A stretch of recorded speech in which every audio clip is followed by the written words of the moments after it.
We once again find ourselves meeting for a Thursday evening of dice rolling and chaos. Just a little catch up from last week.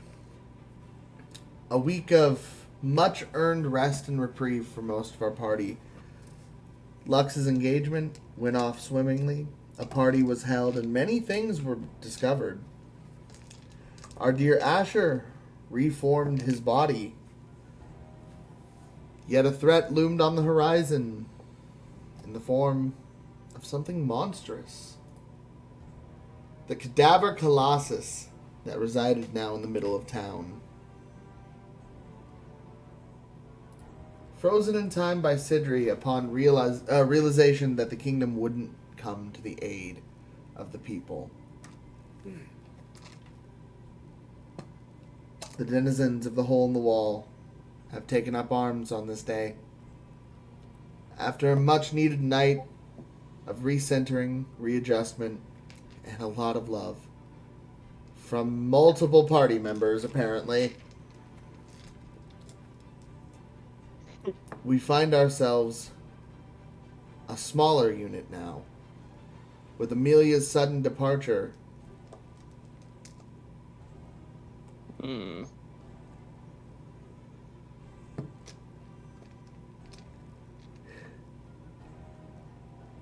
Lux, in an attempt to keep as many people safe as he could, created the magical manor, an ethereal door which would allow several hundred people in at once.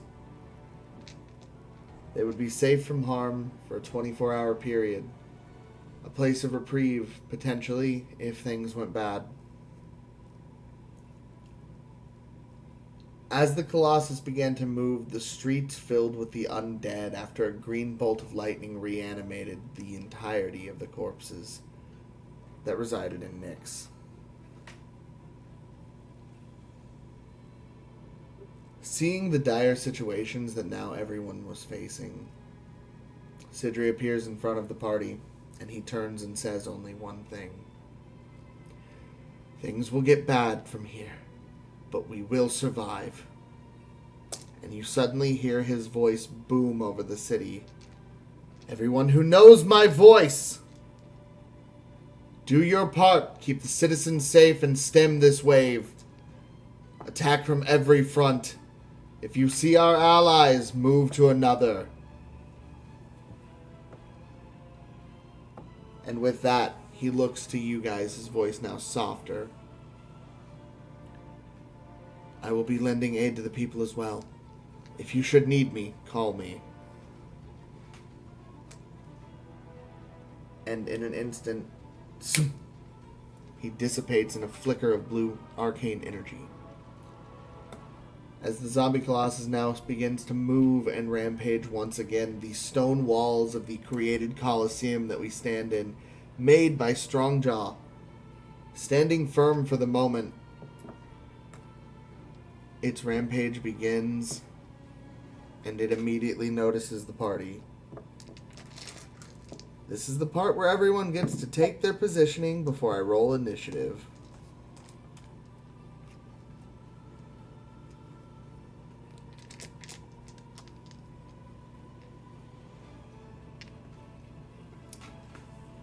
And at that, I pull up a character sheet real quick so I know exactly what spells are at my disposal at the moment. Fuck. Not me already burning my 7th level spell slot for the day. This is about to go well.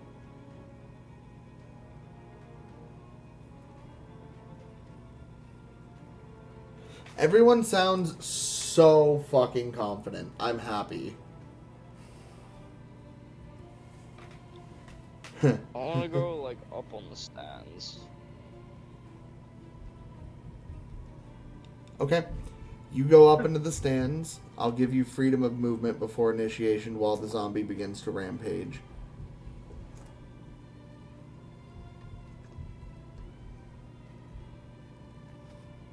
Okay. Actually, I know what one of them is going to do. What is my other one going to do? Because remember, we've also got Vulcan. Oh yeah. So Lux left, but Vulcan's there with Lux us, is right? here. Sidri was the one that left. Oh. Is Piggy's character fighting? Nope. He's actively chose to stay back.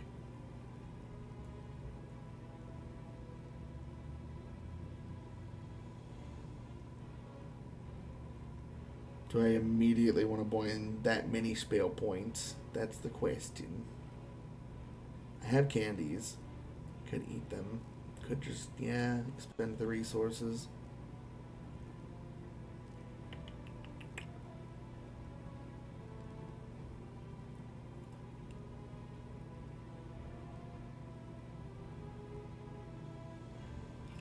Vulcan looks at Strongjaw and goes, "Want to make an sorry.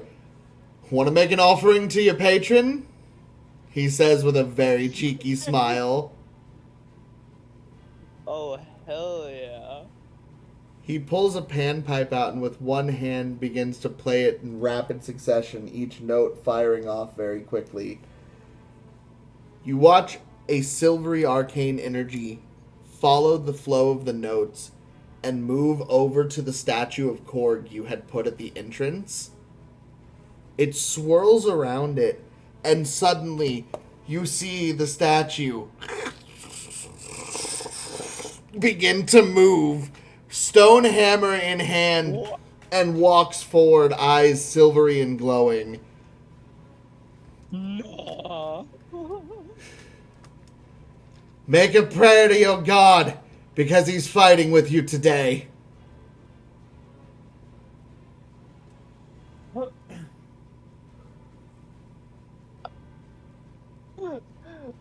Holy fuck, that's awesome. I'm going to burn the other thing here for... Lux is going to expend spell points and cast Gift, which is going to give his action to Vulcan.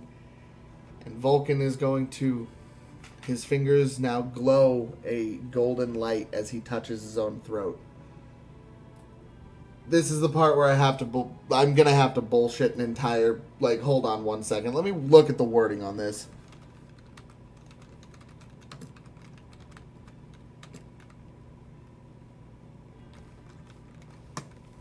Also, it's a new day. I need to roll for my bits. Oh yeah, go ahead and roll for beard, please. Oh, fucking! I forgot about the magic beard thing.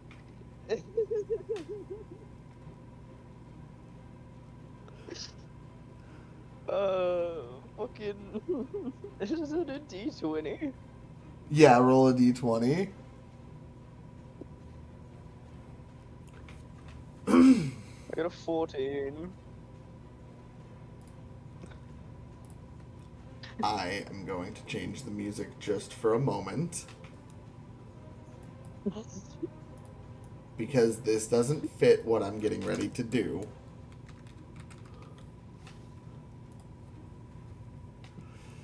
Well, I finally created Vulcan's Bardic character sheet, and it's going to get used today. Oh boy.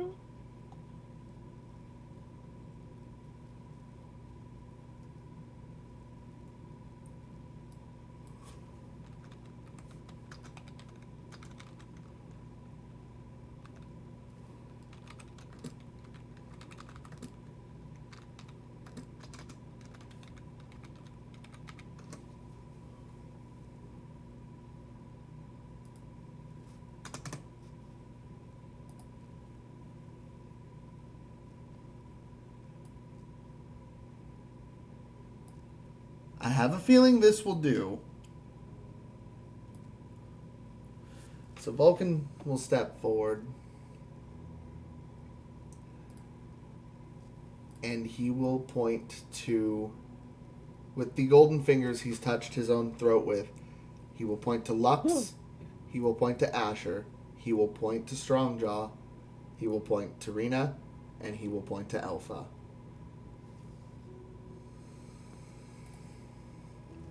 Each of you are overcome with a golden glow emanating from the center point of your heart, and you start to feel a very warm presence in this glow.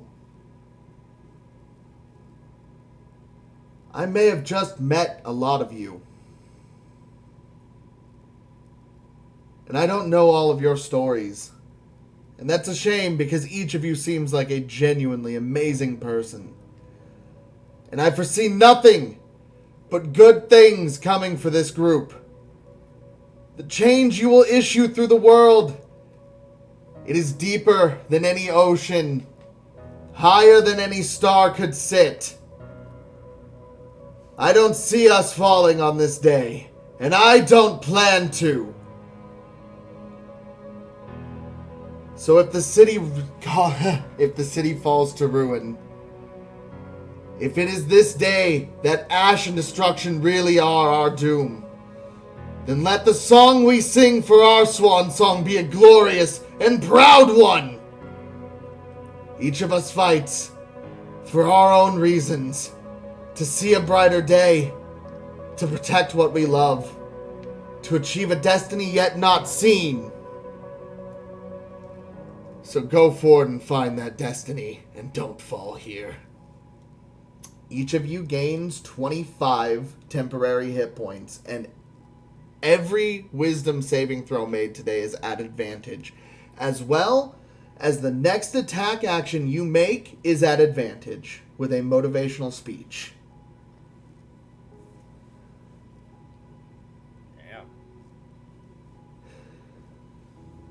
Everybody roll for initiative.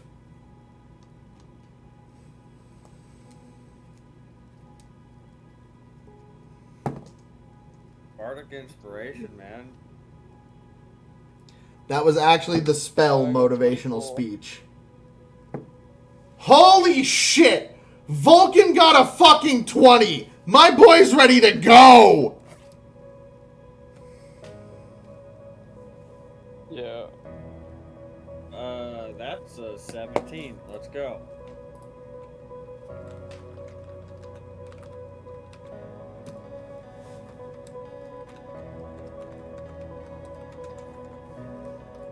Strongjaw was a 24.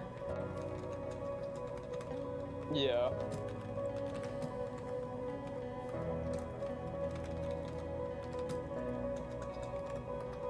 Part of me wants to keep playing Helldivers in the background, but I know I wouldn't be able to focus.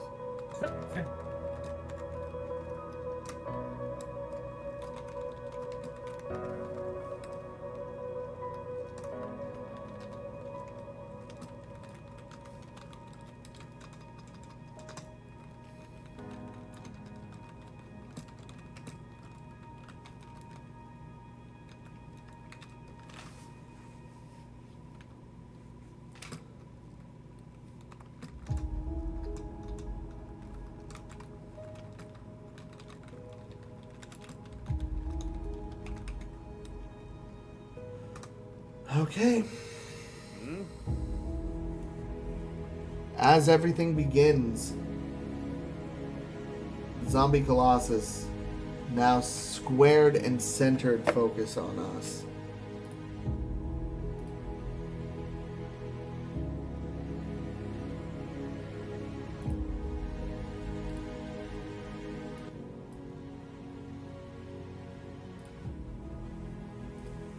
Yes. All right. I'm sorry, this is me deciding what Vulcan's going to do right now. Because Lux was technically the second to go. He's going to be holding his action. Dicey, how's it going? You're catching us in the middle of some D&D right now. Hope you're doing well. So with him... Middle. We're just starting. We did just start, yes.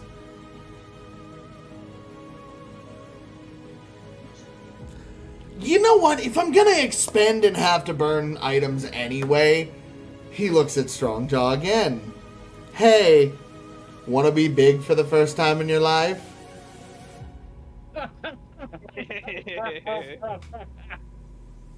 Oh God. How big are we talking? I'm so curious. How big can we go? Give me 1 second. At this point, I am like jumping up and down.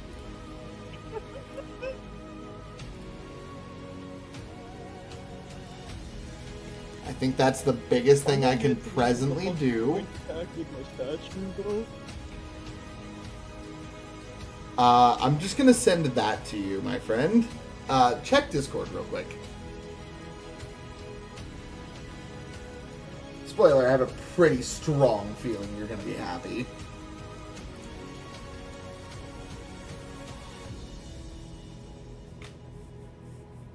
Love some D&D. Long time no see indeed. It is so good to see you, Dicey. How have you been? I'm sorry I haven't been in streams much. I haven't seen your live notifications often. The laughing. I love it. So that's a yes then, isn't it? Fuck yeah.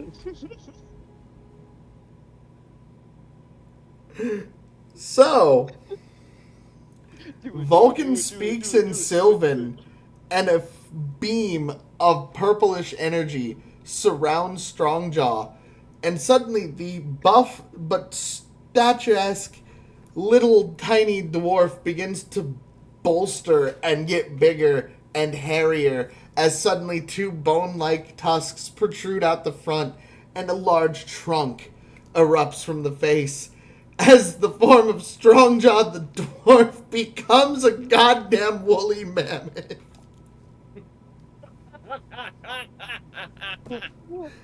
Hell So what you can do is listed on that character stat, or on that mammoth stat block I sent you. Just a heads up, this counts as the same as a wild shape. So presently you have 126 free hit points. When they run out, you go back to Strongjaw with no damage.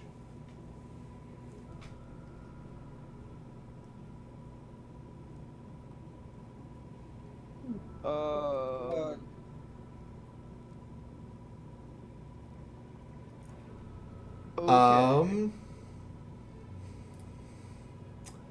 And as a level 13 bard, I can do this now.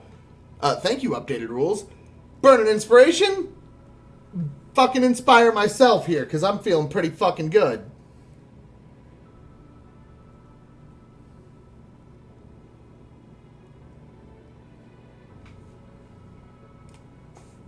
Vulcan will use his movement to back up behind everyone and stand next to the ethereal door at the ready just in case anything big was to come.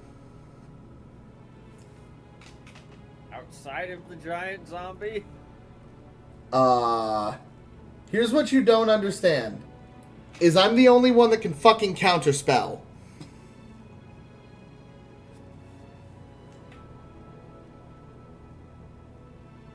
And I don't get my spell points back until next session. Or not next session, I eat that candy next turn.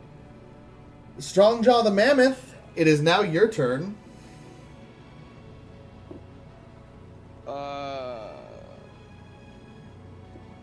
Would I be able to use this trampling charge ability?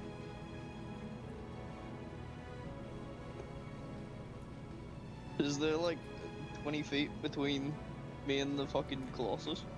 There definitely is. It's about 30 feet away from you at this point, so just enough for that trampling charge. Cool.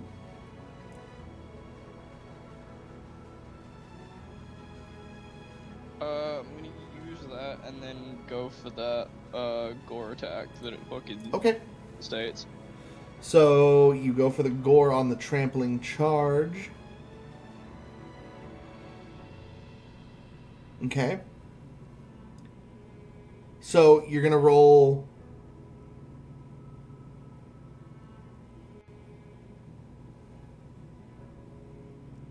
Okay, that makes this interesting.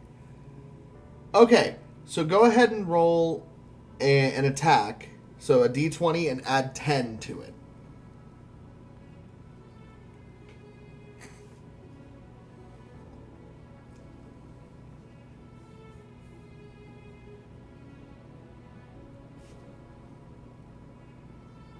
and a DC 18 strength saving throw. I don't foresee this thing getting knocked prone by this. Unless my dice decide zombie go down. Can you hear him? I can't hear him. I didn't hear that. Hello, can you hear me? God, okay, the attack roll. Yes. Okay. Go ahead. So the attack roll was 26. Okay. So that definitely breaks armor class. You nail this thing, and it unfortunately only succeeded that by 1. If it had rolled a 10 and not an 11...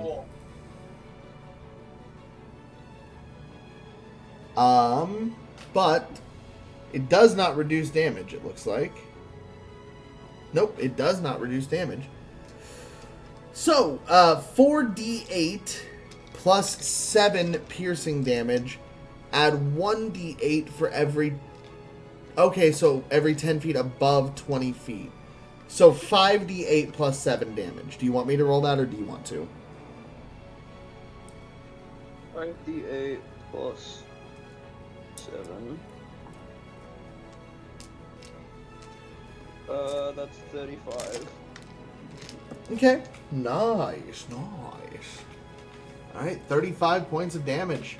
As the tusks stick into this thing, and it doesn't really writhe in pain. It does clearly take the damage. You tear a good chunk out of it with this gore as you run through, just shredding part of its side with your tusks. But it's a corpse, so it doesn't really feel. I will say with that was movement and attack, because that's trampling charge.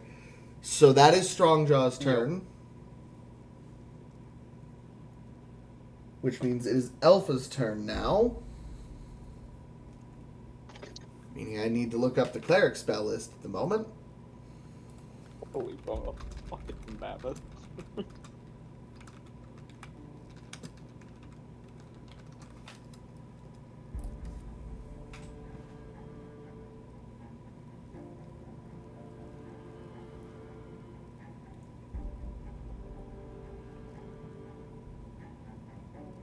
What does she want to burn right now?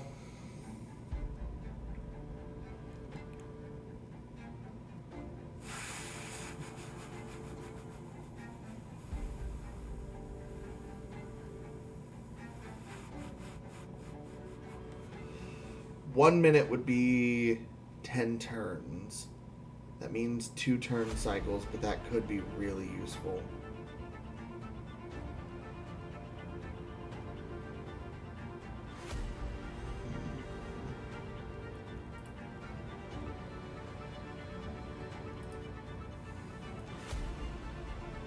Actually, let me see here.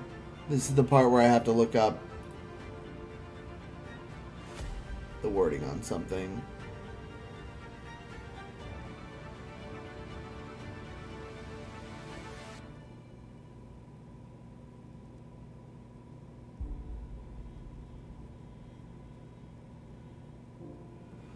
"60 feet in diameter," so it would work to cover those 2 then.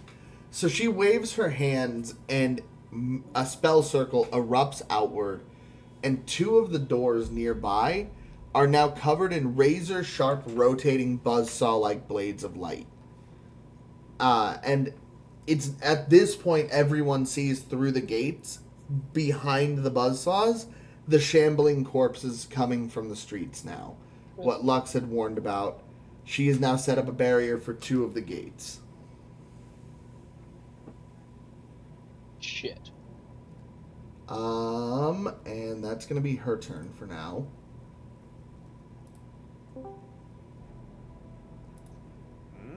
Welcome back.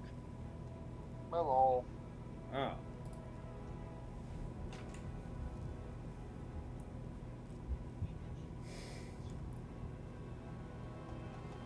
Saturday will be 4 months. God, dude, that's awesome. Okay, so now the zombie Colossus gets its turn.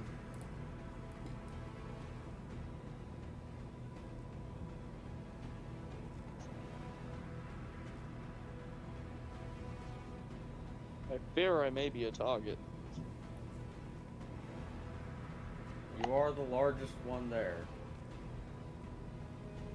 It raises its foot up, like sumo style, and slams the ground with full impact. You just... Every creature within 60 feet of it must succeed a DC 19 saving throw or be knocked prone. Strength. Spoiler, this is not going to be good for two of my characters. Rena definitely succeeds. Alpha. Wow, girl, you resilient today. That hip ain't gonna fuck with you. What'd you get, Is?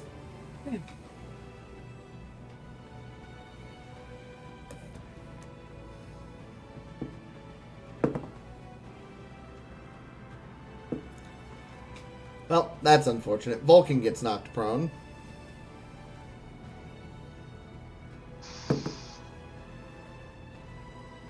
Lux does not, I believe, actually, in that case.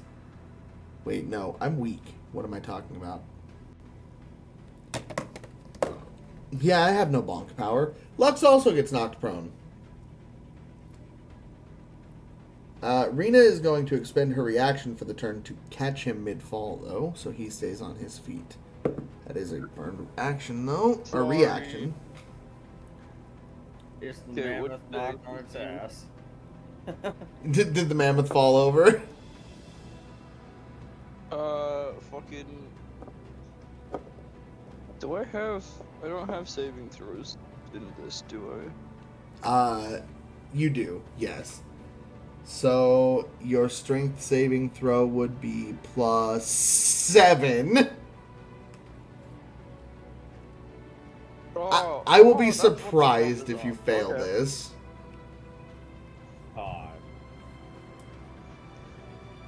Well, I got knocked on my ass. Yeah, I got 21.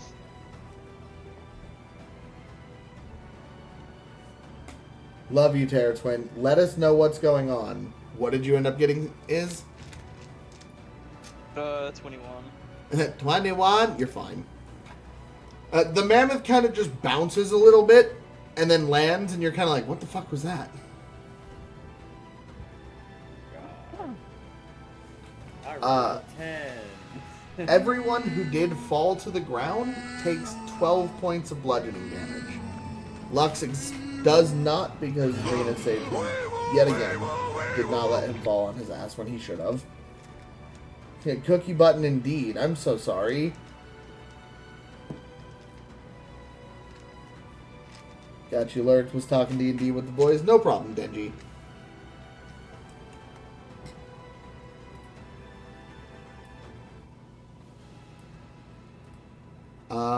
So, in that case, with that coming to an end, from the one open door that's still there, the shambling horde comes crawling in over each other.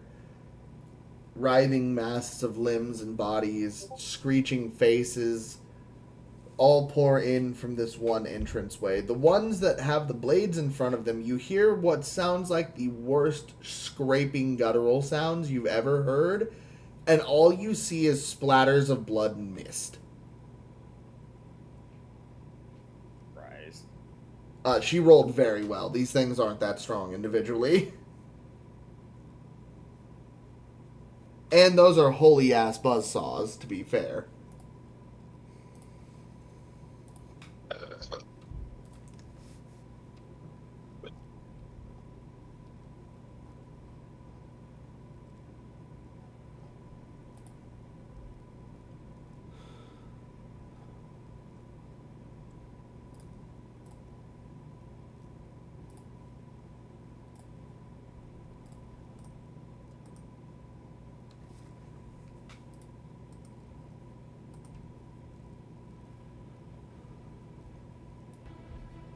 Okay. with that, it is now Asher's turn.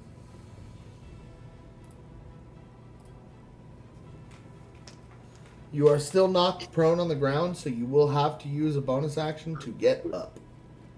Or if you can somehow figure out how to attack without getting up, sure.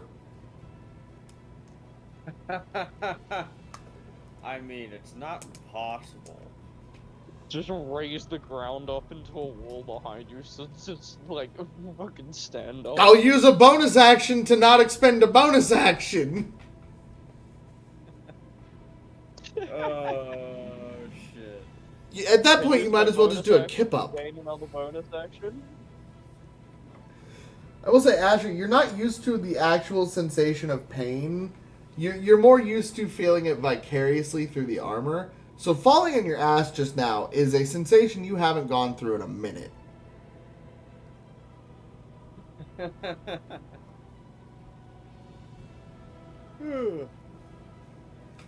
So, who hasn't gone yet besides me? Vulcan? Vulcan went first. Vulcan went first. Rena's after you. Lux is presently holding an action because he went earlier. And then 3 zombie hordes make another move.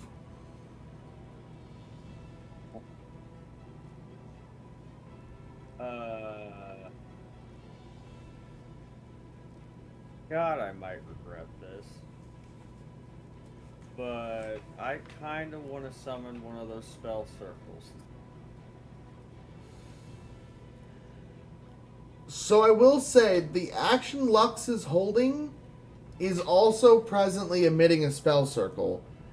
But when you start to do this, when you start to do this, he immediately looks at you and goes, "Do not."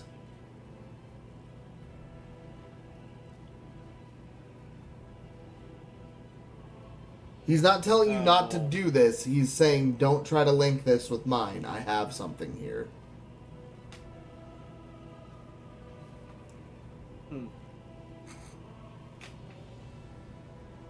When you say link, do you mean...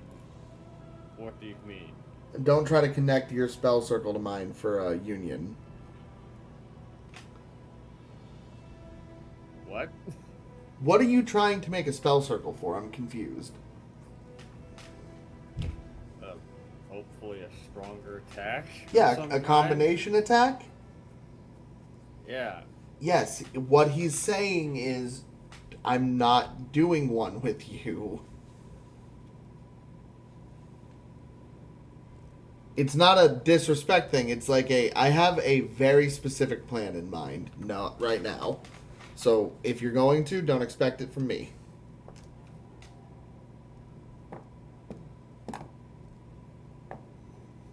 Well, I mean, I figured. So yeah. Fucking, I will say this gives up your movement too, so you will not get off the ground doing this. Oh, God. You can do this from the ground. It just means you're going to be prone, which means you take disadvantage. Well, not disadvantage. Everything gets advantage on you.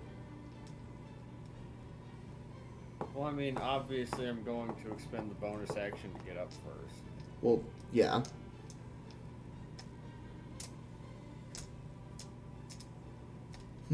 You do a kip up. God. But, yeah, I think, Asher would get up and, summon one of those, spell circles using matter magic. Okay. Okay, so both Lux and Asher are presently channeling powerful magic.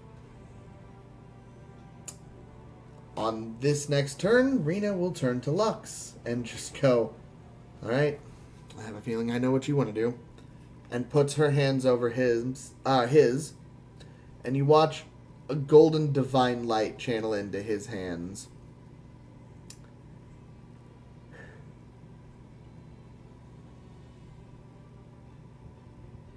Now's the part where I roll to see if this is going to be an attack or a support.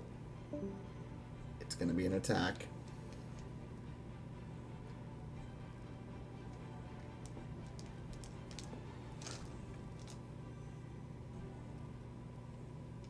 That horde will be problematic. The way I wrote this spell, it can be targeted up to 3. How do I want to do this? Okay. So, you watch as 3 large bands of golden light erupt from the 2 of them. The light begins to form what looks to be some kind of spirit at the front of each bolt, and it streaks past the big colossus and through the gates, through the golden blades of the 2 gates, and through the open one. And as it tears through, it begins to push back the horde of zombies little by little. Dealing. Okay, and whoops. A lot of damage. So yeah, it begins to tear through the zombies, pushing back, for now, each little bit of them. With the final band, it flies out and strikes the statue of Cord, which Vulcan had awakened.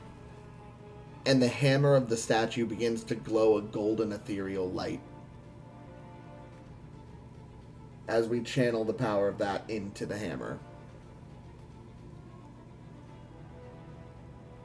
And as the light fades from the 2 of them, I'm going to bonus action as Lux and immediately eat a candy, since I was technically holding 1 ready, and Rena is going to do the same. Well, technically, I won't be able to do that until my next turn, but she can go ahead and get hers. 14 spell slot points. Okay, perfect.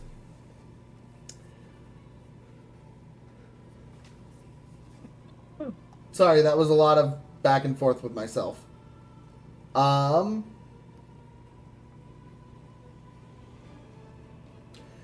The hordes are going to move back in place, so they begin to fill the halls of the entranceways again, but not as quickly now. A good amount of them were just basically eradicated by pure paladin magic. As at that, we return to the top of the turn order.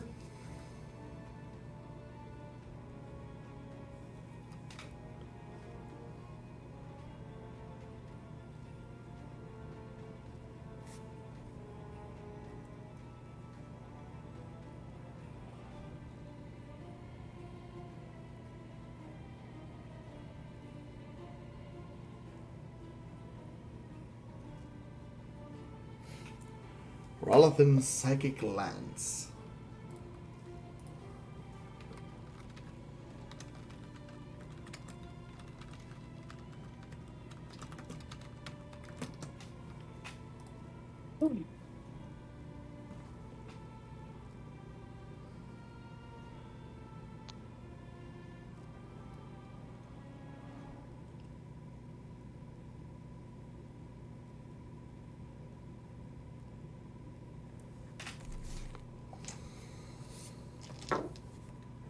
So, Vulcan stands up and immediately just puts his hands to his head, staring death at this thing. And you watch as a shimmering beam of psychic energy flies from his forehead straight into the brain of this zombie colossus. Which it did not roll well. What is your saving throw here? You have a negative to wisdom, so it definitely fails this. For the full 7d6 psychic damage. And is incapacitated till the start of my next turn. Let's go!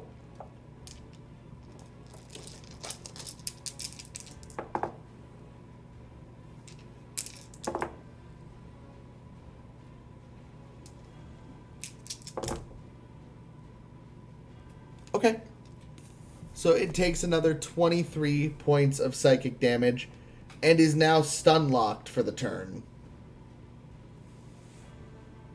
Strongjaw, it's your turn.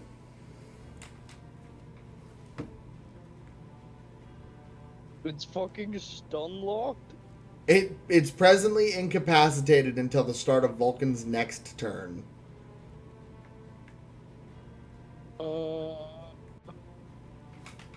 I can't pull off another charge. You can drop this at any form you wish to, or any time you wish to.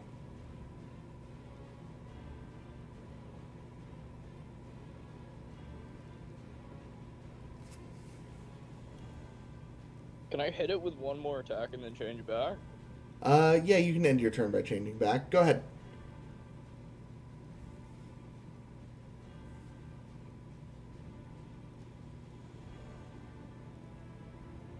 What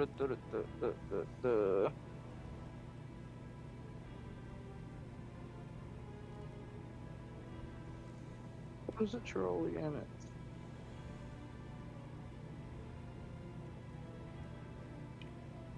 So I have to roll d20 for damage and then roll how much, or? Yes. So you're gonna roll. Essentially, how this is gonna work. Okay. What exactly are you doing?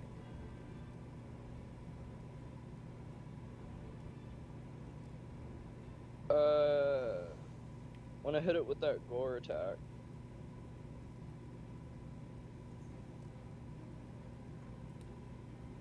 Okay, so roll d20, add 10 for the strike.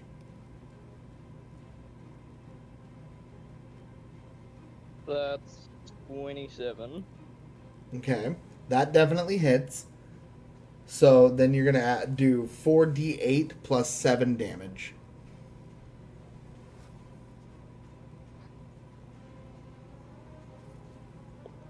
And 29 for that one. Okay. So another 29 points of damage reduced. Perfect. Okay, this thing is starting to look pretty, not haggard, but it's taking damage for sure.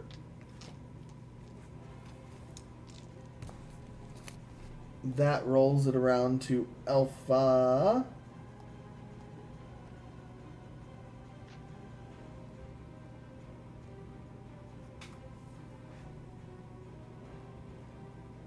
Who uses her movement to get up on the wall. And for right now, is going to hold an action for when the horde breaks through, because as she ends her turn, the spinning blade wall dissipates. The hordes of zombies all pour into the arena at this point. No defensive spells left. It is a stream of them, and they begin to swarm from 3 different directions. Right now, they've made it to the ankles of the zombie colossus. Strongjaw, you are presently surrounded by zombies.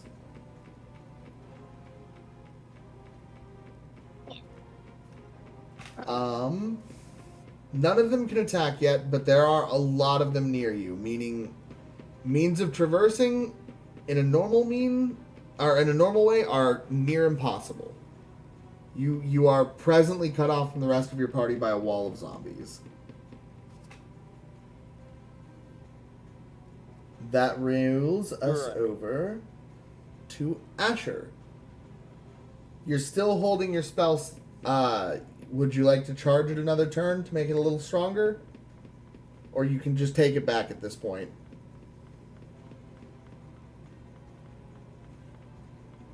Well, at this point, I guess I'll take it back. The issue you did this with was that Lux and Rena were already intending to burn half of their spell slots, and Vulcan already burnt over half of his doing what he did in the beginning. And Alpha needs to reserve hers to heal. That's the other issue.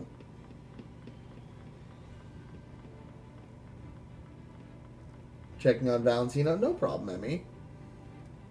I saw that a bit ago. How's he doing?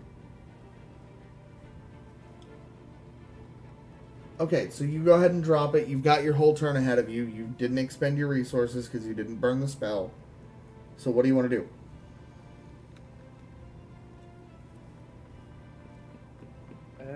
Well... Huh. Presently, you are looking at a flooding of zombies around a giant. And Strongjaw in the middle. Are you still a mammoth, or did you drop mammoth? This right now. Hey? What? What's going on? Holly's bugging me about the extra life dates again. How many fucking times do we have to say it? Apparently she wasn't able to hear you when she brought it up earlier.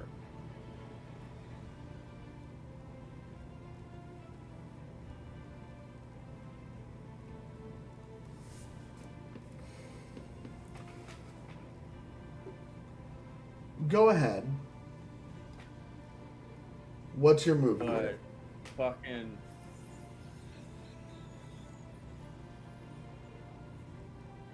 But, I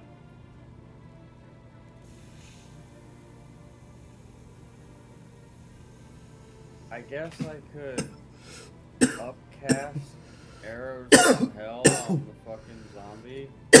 The big one or the horde? The big one. Okay. What are you upcasting? My entire plan was thrown off. So... Well, again, you thought about it. You should have communicated with your party. Because then you would have realized that everyone kind of had their own intention here. I would have done it, but Vulcan would have burned all of his, like, everything he had left in resources.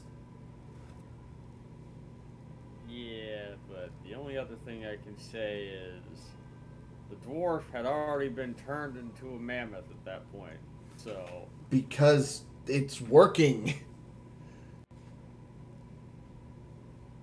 I'm not saying it's not.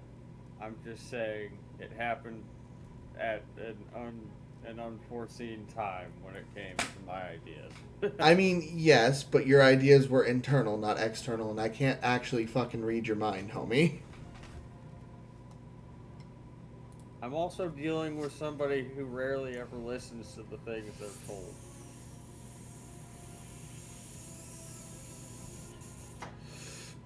I get you're stressed. I'm just saying.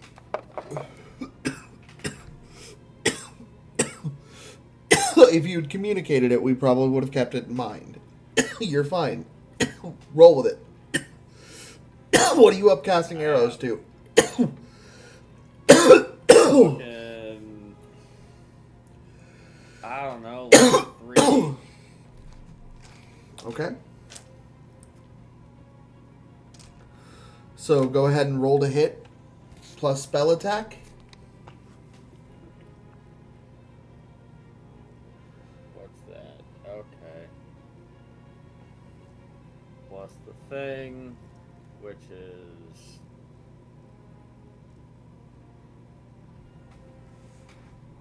Where the fuck is that again? So for yours, because we have to calculate it differently, because your character sheet wasn't calculating it, remember? Yeah, that's still not. Okay, so what is your intelligence and what is your wisdom?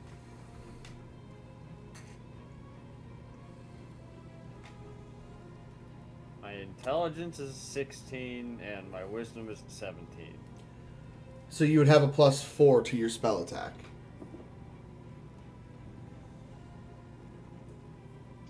I'm assuming that raises with levels, so sure.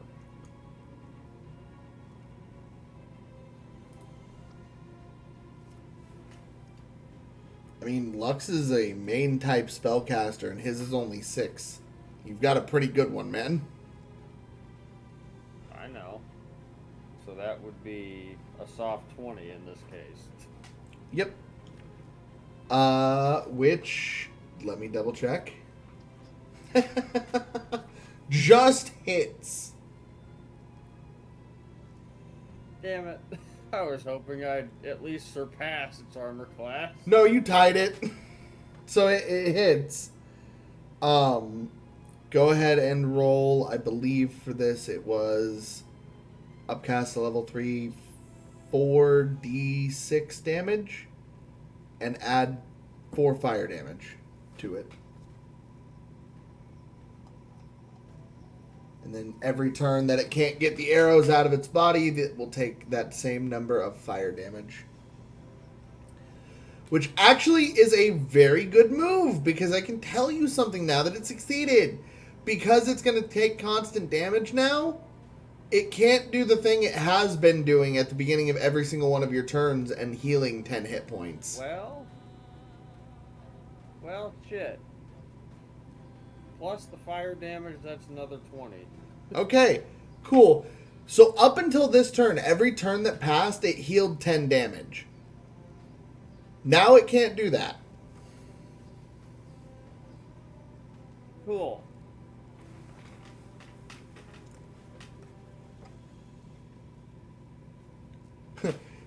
This fight becomes a little more winnable now.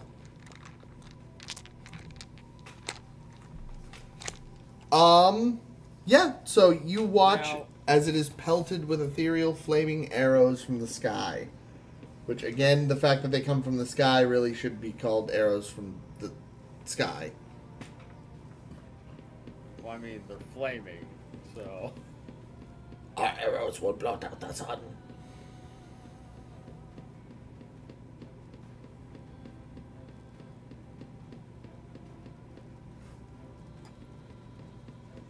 So now, what are you saying? My memory. This thing is knocked prone, right? Presently, no. Okay. Izzy's attack succeeded for full damage, but it's giant. It can't be knocked prone.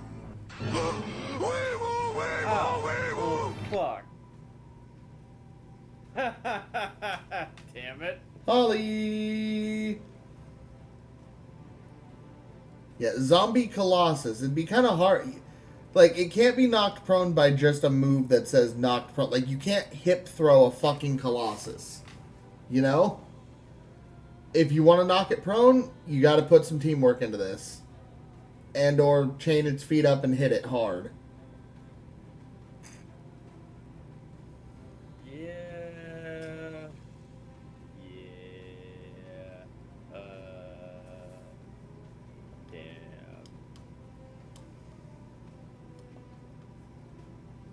You got movement and you got bonus action left.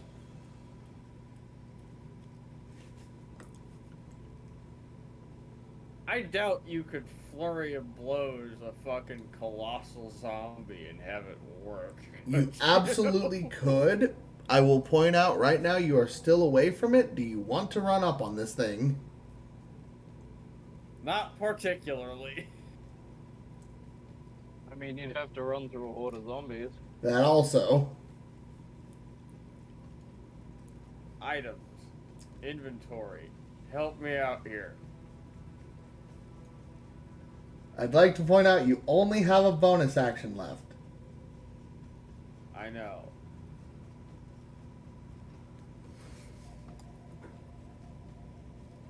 This is the random part where he suddenly just goes, "Oh hey, a candy I got in episode 1. Ready?" I mean, my guy, you may not be wrong. Let's be straight. It happened like 2 sessions ago where Tyler whipped out a fucking Dreamwalker candy and I went, "I gave that to you 3 years ago." And he kind of went, "I know, and I'm finally getting to use it." Now, I'm not entirely sure how many spell points I have. Fucking. After what you've expended, you have a pretty decent amount still. You're above 50, but barely. Okay, yeah. I hate work. What's going on, Holly?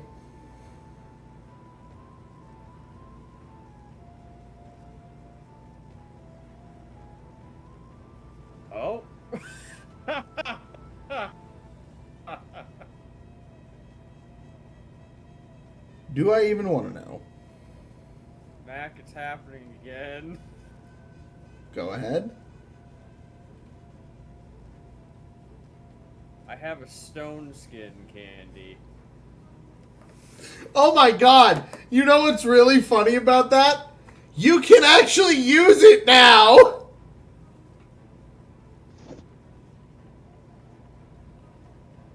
Yep. I'm gonna use that real quick. You know what's really funny about this? Is because at one point you openly went, well, I can't eat, so I can't do anything with the candy. I might as well not do anything with it. And so I didn't think you had any, but yeah, okay, so stone skin. Fucking, that's great.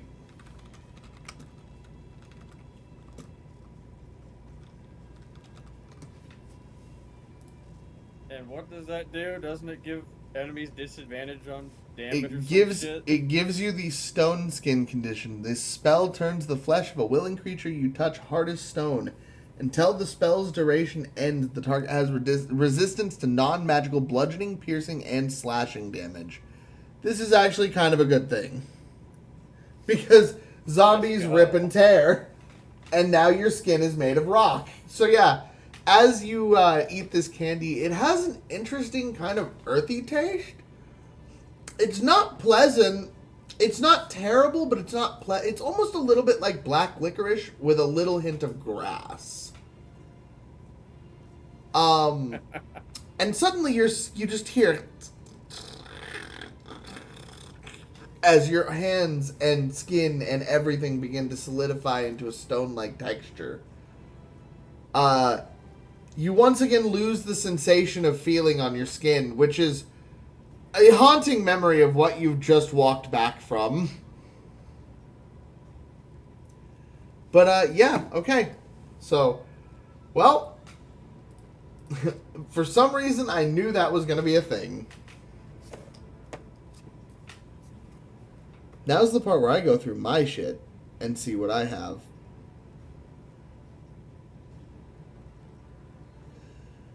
Well, I did forget about one thing, actually.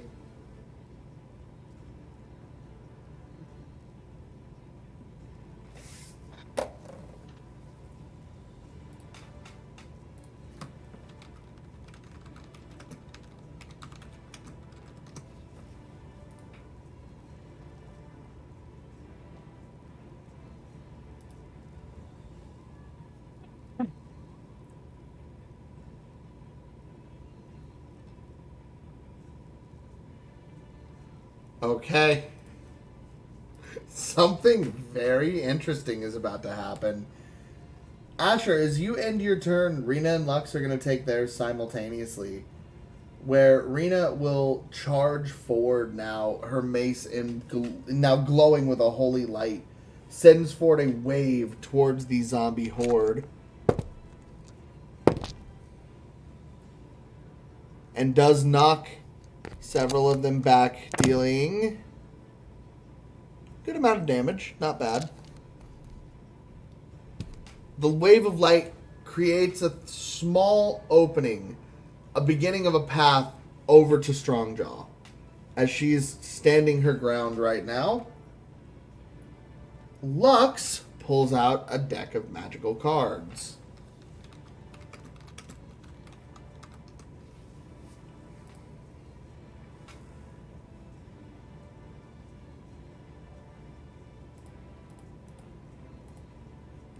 This is going to be so fucking funny. Draw a card.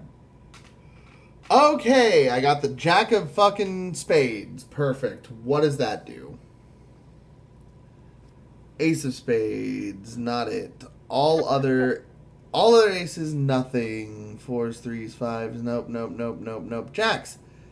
Spell activates as normal. You can choose immediately to cast invisibility on yourself without an action or spell slot.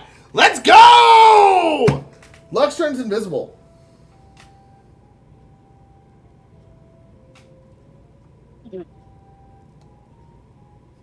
That could have been something really big. Let me point out that a 9 would have let me trigger an 8th level spell slot that I hadn't unlocked yet.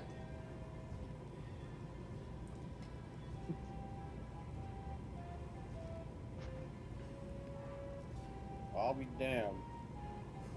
I'm gonna push my luck because that was a bonus action. I still have an action and I'm invisible now. Fuck it. He draws a second card. Go again.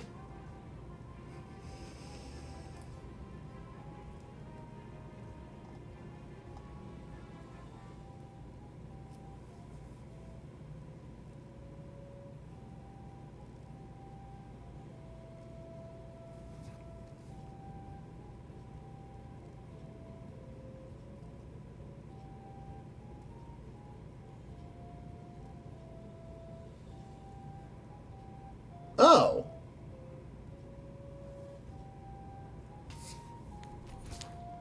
Okay, that's gonna be interesting. I wild magicked myself.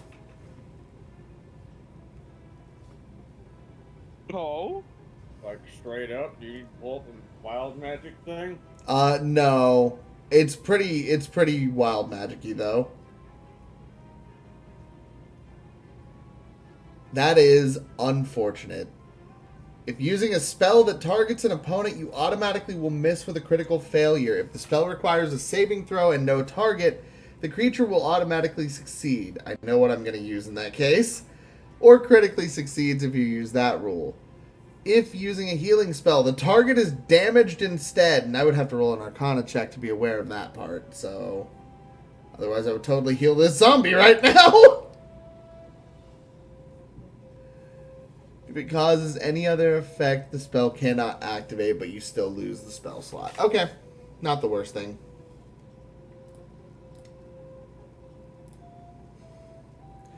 That was the part where I looked and saw magic deck of cards. So, yeah, you hear him go, woohoo!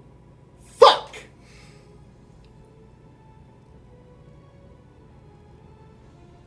Anyway, a magic bracelet gets thrown from out of nowhere. And a robot shows up. But it can't do anything right now. So, Lux is invisible. That wasn't as cool as I thought it was going to be, but it could have been really, really fun. This is me doing my best not to expend more fucking spell slots.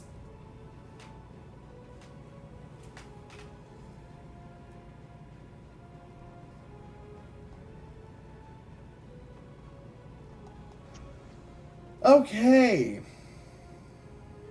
The zombies flood in just a little bit more. Now also surrounding Rena.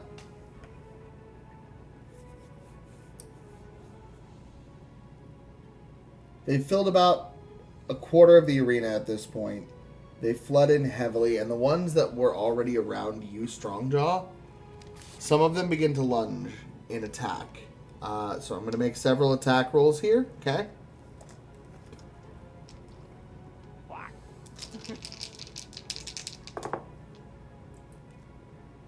Wow. Never mind. None of that hits. I don't know how the fuck that just happened. 3 attack rolls. A 9, a 10, and an 11. Huh. Plus 4. Yeah, there's no way a plus 4 to any of those is breaking your goddamn barbarian armor class.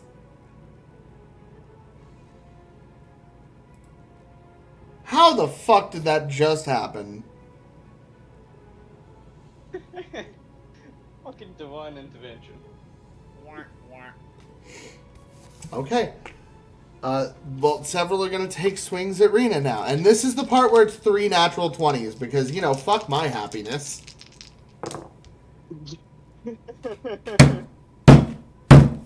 Why do I say words?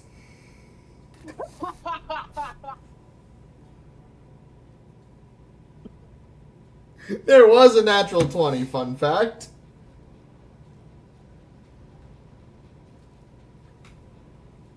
That sucks.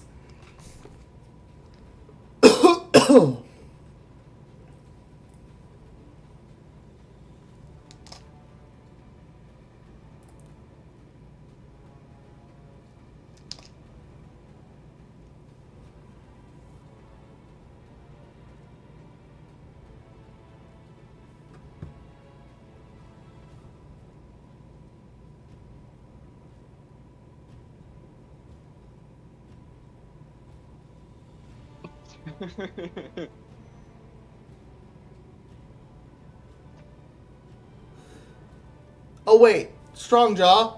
I misread this.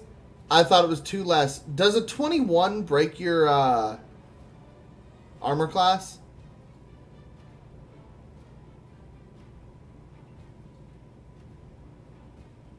Yes.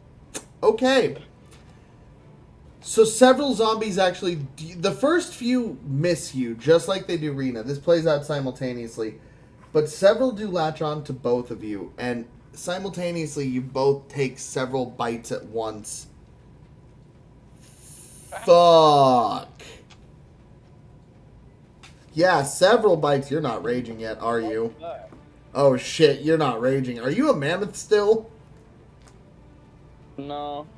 Uh-oh.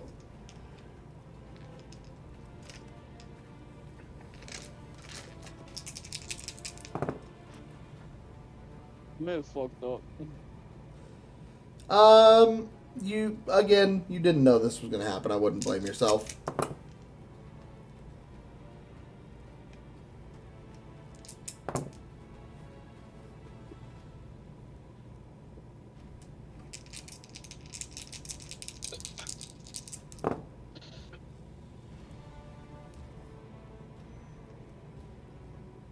I do still have the temporary hit points, though. Yes, you both do. Thank God.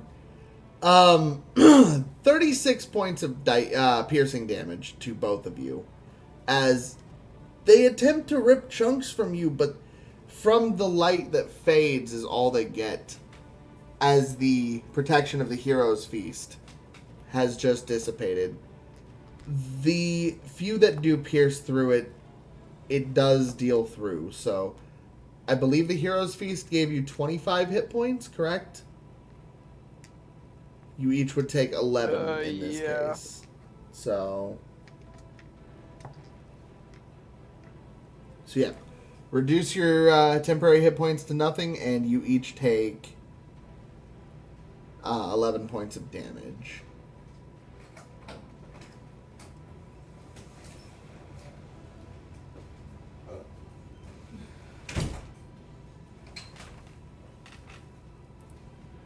Hi. Hey, how's it going? It's good. How are you? I'm doing alright. How was everything? It was fine. Good. They didn't do too well. That sucks. Okay. Well, that's horrifying for my character.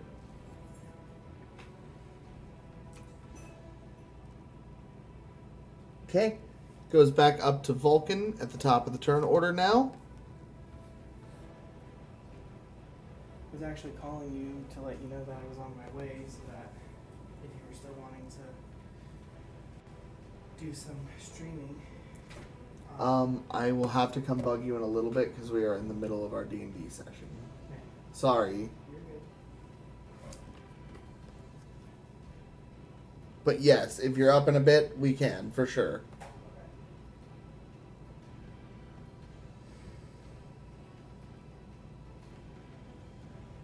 Let me switch to the right one.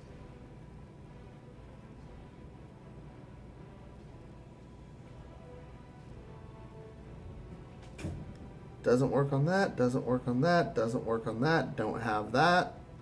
Fuck. Does that work on the undead? They're uncharmable, aren't they?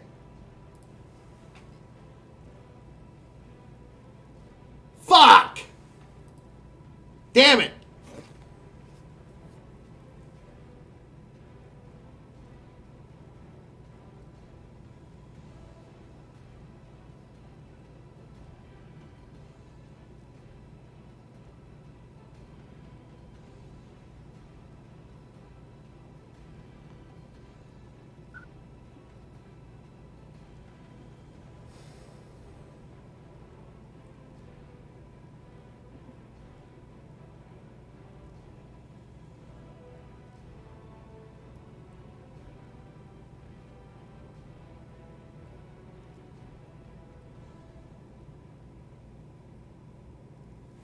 Okay.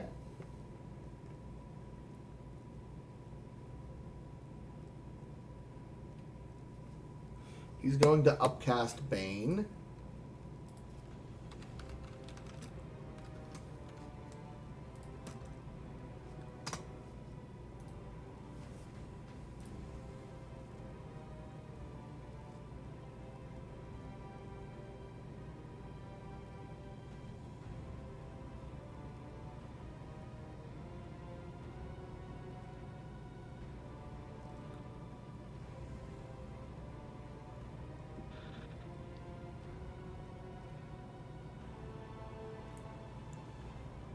Okay. I'm going to upcast Bane to level 4.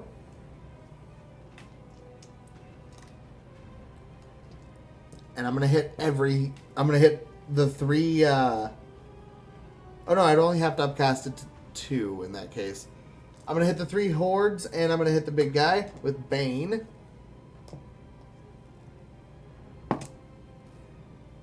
Horde 1 succeeds, Horde 2 fails, Horde 3 fails. Big guy...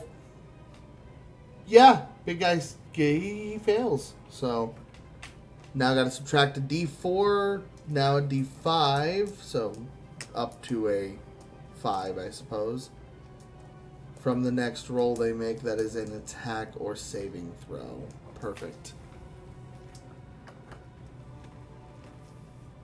And he will...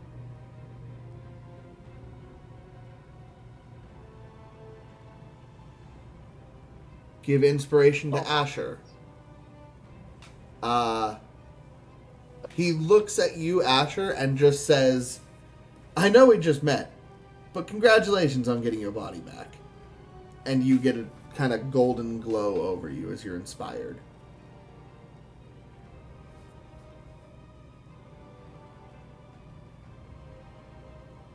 You take your next attack.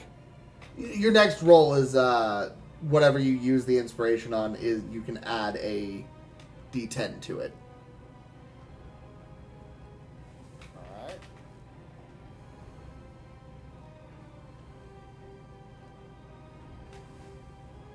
Okay. With that, Strongjaw, your turn. Surrounded by Zom. I have an idea, I don't know if it would work. Go ahead. You know, I have those fucking impact hammers from the Bandit Lord. Yeah. Can I potentially just take them out, strike the ground, send a fucking shockwave out? Don't you see a mammoth? No. No, I changed back.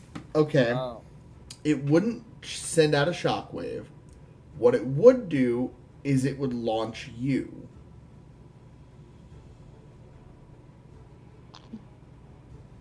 I immediately know where your brain is going with this. You want a gravity hammer jump, don't you? Fucking gravity hammer jump to the fucking head of the Colossus. Are you going to?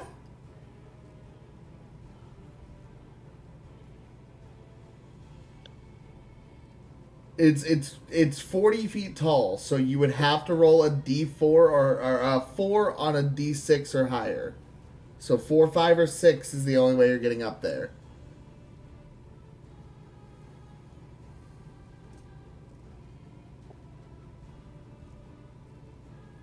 I'm going to save your life right now and suggest you rage before you do this.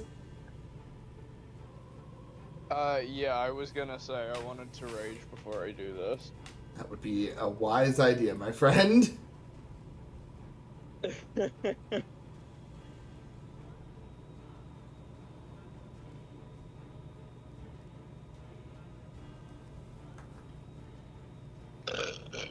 I'll have to roll for the rage.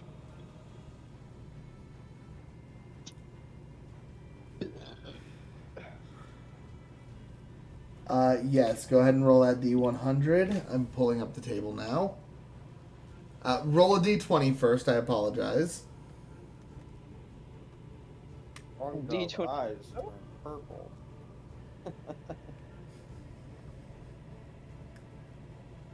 The D20 was 15. Okay, interesting. Go ahead and roll the D100 for me.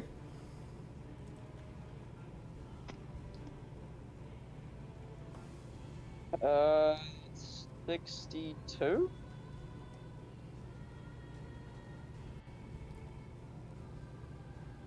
Oh no! You fall victim to the worst cramp you've ever gotten in one of your legs, reducing your speed by 10 feet for an hour. Oh no! So you just go, ah! Ah! Ah! Strong John might need to drink more water. Great. That is unfortunate. Like every idea I had. Oh. It doesn't. You can use the piston to not just go straight up. I'm telling you that now.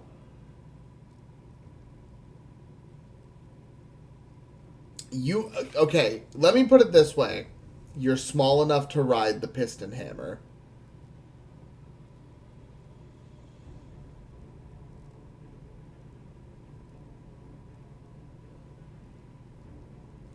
This is where Strong Jaw becomes a Ruby character for 12 minutes.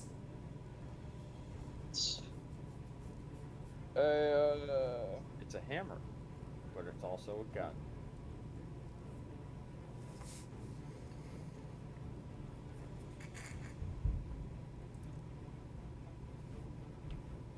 Alright, I'll fucking go for it, I guess. What were you wanting to do? Just out of curiosity.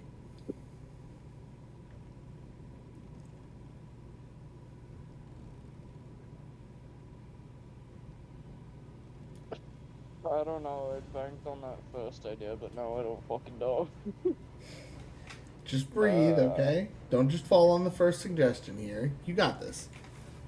You can go over your spell sheet, look at your, like, what you want. And just because you got the cramp in your leg, it's only a 10 feet speed reduction per turn.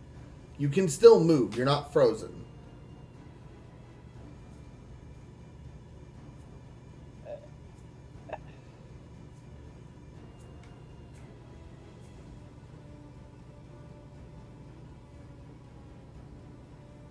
Fucking...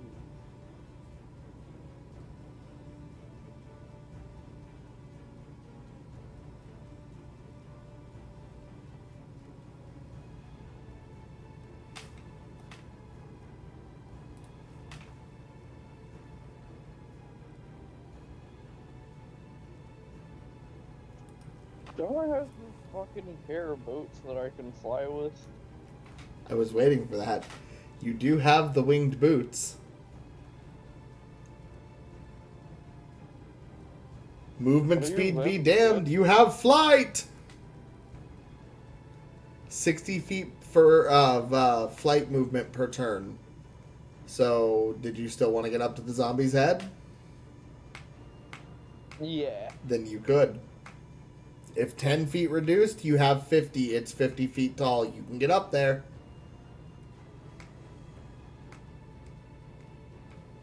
I'll do that. And then I want to hit it with that, horsefly axe. That there horsefly axe. So you click your heels, expending your bonus action for the turn to activate the Boots of Flight, and you ascend up to the head of the zombie. You are turning this into Attack on Titan. You've got 2 attacks. Go ahead and roll for both.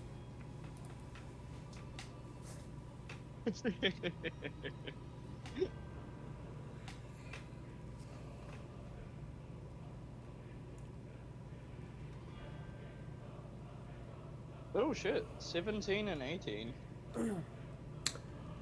And that's plus what? So your strength and your proficiency with the axe, which is 1.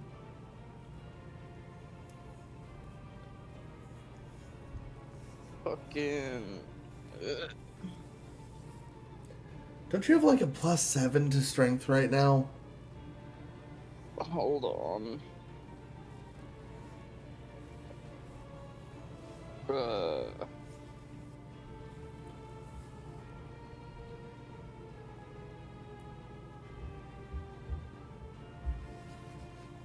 Yeah, no, those would be with +7. That was the base roll, so... Okay. So +8 because of the proficiency of 1. Both of those will hit. You just fly up in the most annoying manner you can and go thump, thump, and smack it over both sides of the head with the axe. Are you expending charges? Yeah, I'll use the charges. Okay.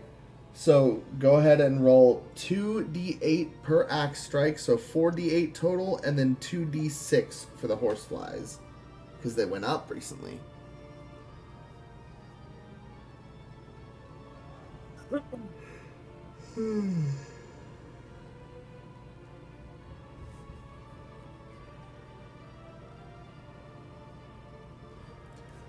So with the 2 strikes from the axe cutting clean through. Go ahead. So the D8 was rolling the D8s were 24, and the 2d6s is 7. Okay. So you cleave it 2 clean gashes over its forehead, and the horseflies, oh pardon me, shoot out of the axe and fly up to the head of the zombie and impact directly in the cuts. Things looking pretty fucked up right now. Not being able to heal every turn is causing it a lot of pain. And with that, Strongjaw, your turn will come to an end, staring death into the zombie's eyes. Or lovingly, however you want to do this. You could pillow talk this man from here.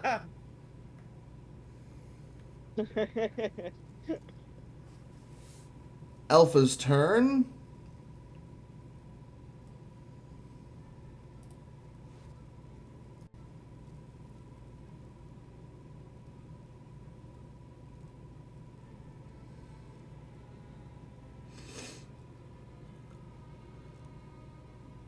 Alpha runs up. She's seen enough of this. She runs out. She expends something out of a necklace to move a little bit further than she should be able to. And she reaches out and just lays contact on the fleshy part of the zombie's leg. The Colossus suddenly... You see its leg begin to turn a different color. It begins to turn rapidly blackened in one spot, and then suddenly starts to grow a mold like moss over it, and fungus. And as she casts Decompose on the zombie, over the next 10-minute period, this thing will start to decompose.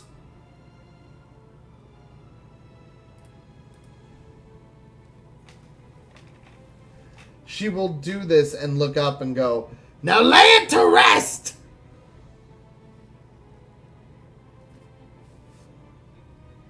And, yep, so she's up there. It's the zombie's turn.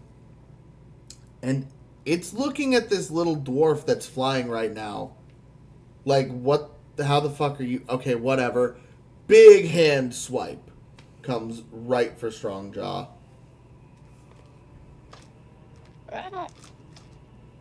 Help! Does a 21 hit? Or sorry, does a 20 hit? Yes.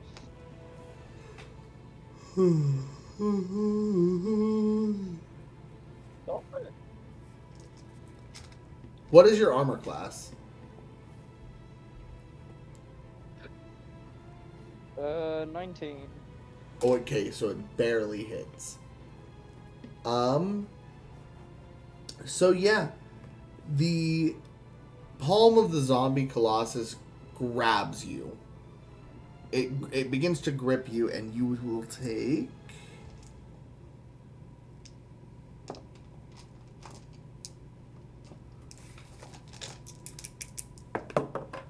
fuck? Rolled completely missed. What are the odds on 4d8s that it would be 4 2s? So you take 8 points of damage, reduced to 4 because rage.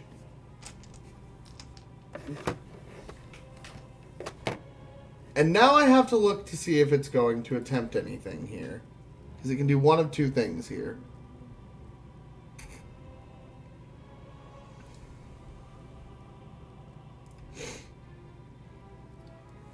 Everyone make a wisdom saving throw. If you roll under 16, you fail.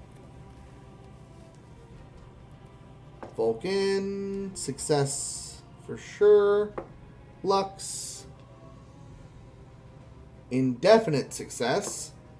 Rena, barely succeeds. Alpha, does not succeed. Oh, it doesn't matter. Wait, hold on. I'm doing something stupid, but the zombie doesn't know this, so it's going to expend it anyway. You guys ate the Hero's Feast. Nothing happens.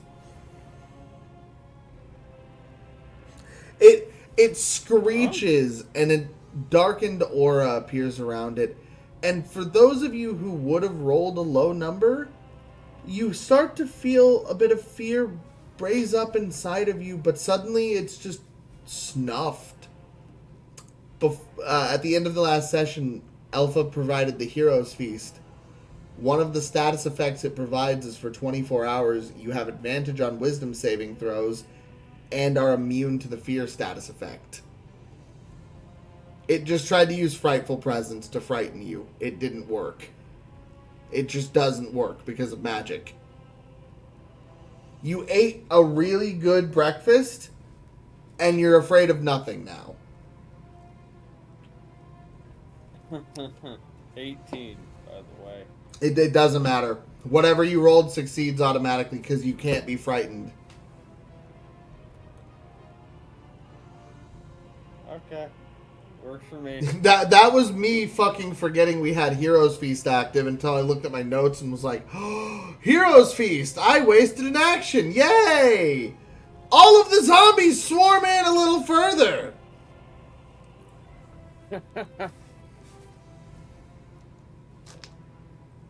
Strongjaw, you are spared from the horde because you are in the air. Alpha, Lux, Rena. Or sorry, Alpha, Vulcan, Rena. All fail. That's unfortunate.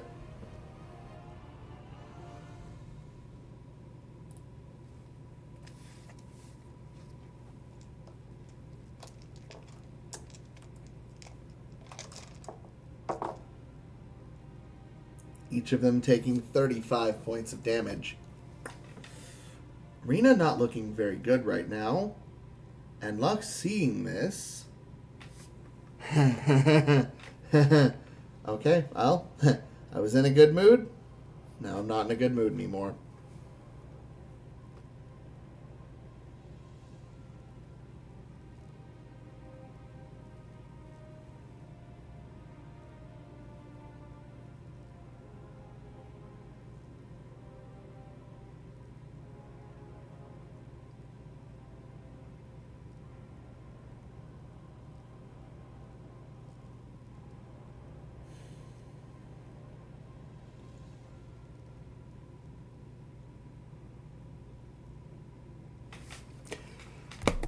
He's going to expend two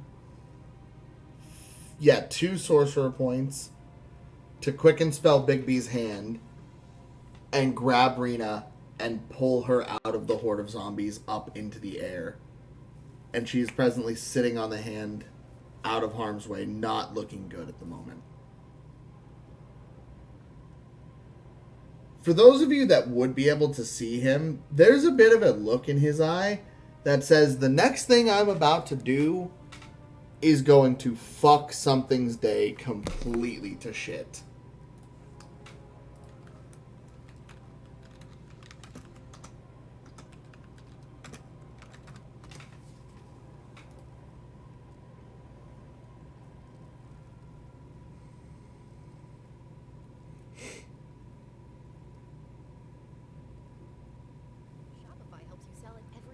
That'll work. That will work. He moves his hands up and angles this in the direction of the zombie horde that just attacked Rena, as well as the edge of where the zombie Colossus is standing. So it doesn't affect Vulcan or Alpha. It's in a very particular spot because this is a freedom of cast range. He speaks something in Sylvan, and his eyes turn a deep, blight yellow as vapors begin pouring out of his hand and swirl around a 20-foot area, completely enveloping it in a caustic, poisonous gas.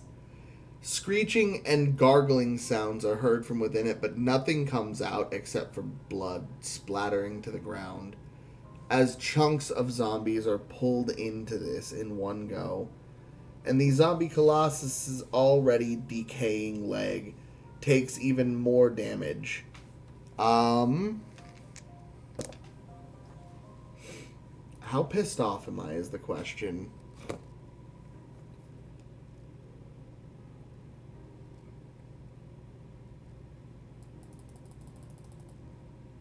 Very.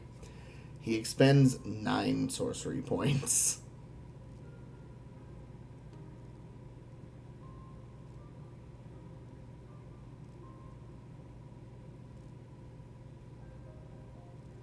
I'm going to use several of those to regain my spell points.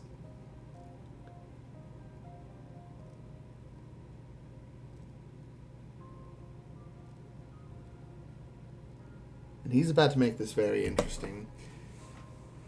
Using his movement, he flies up and he wraps his own hand around his wrist. A black-like energy pours off of his fingers, and you hear him just say the word faux pas. And he touches 2 fingers to the chest of the zombie, now floating in front of it, as a very similar sigil appears on him, on the zombie.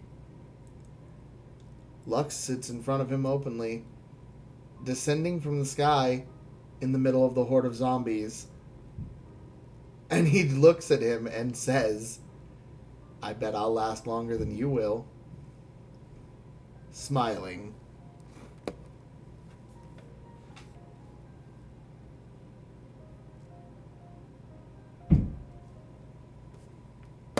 Above game, I've just linked mine and the zombie's hit points. The fuck? What? Huh? I had a feeling you did something like that. There's a reason for this.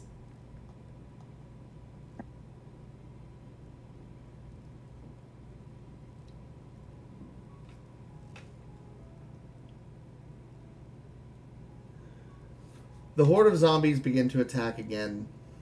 Strongjaw, you succeed yours. That horde rolled very low. The 2 that are around Lux both succeed.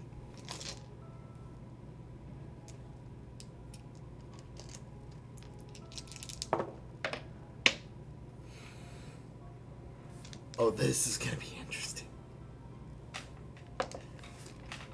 It didn't kill me, meaning this thing is fucked. I dropped to 6 hit points. By the way. God damn it. As I stand there laughing maniacally, chunks torn from my body, you watch in similar voodoo-like fashion as blackened nails appear around in ethereal patterns and begin to pierce one by one into the zombie in the spots I'm being bitten. It wreathes out in pain. You haven't heard this thing cry before. It's crying now. And he's laughing.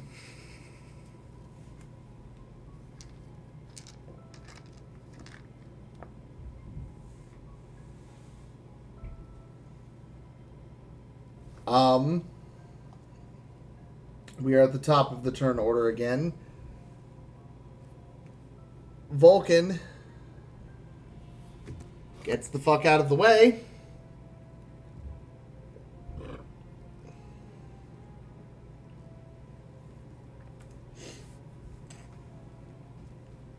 Amelia's not there. Well, I guess someone's listening now.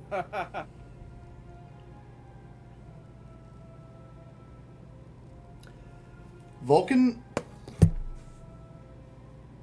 uses Dimension Door to teleport through the horde of zombies over to Lux. And he expends his turn to immediately give him... Yeah, big health candy.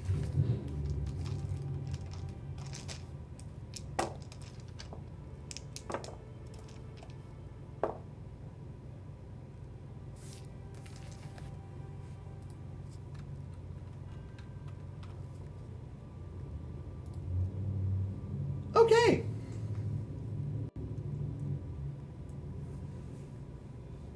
So, as he's sitting there maniacally laughing, you watch as Vulcan appears right in front of him, arm magically over his shoulder as he appears, and just goes, "Please shut up and eat this," and stuffs it in his mouth.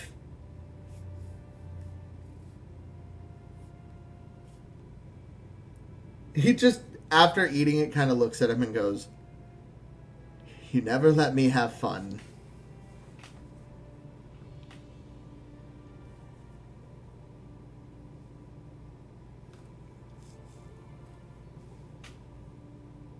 And no one has to worry about the zombie regaining health because zombies can't be healed. Fun fact.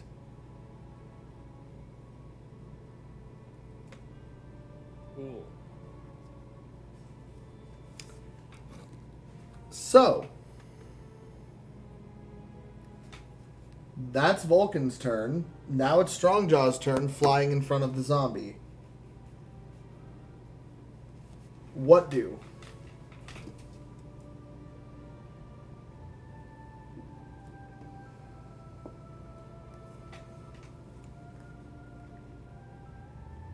I tried and cut its neck off.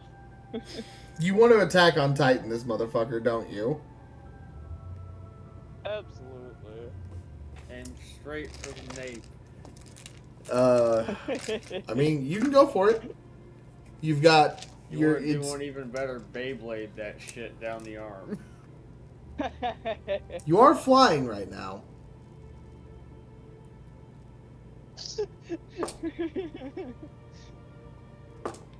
Hear it from strong. You just said da da da da da da da da yeah.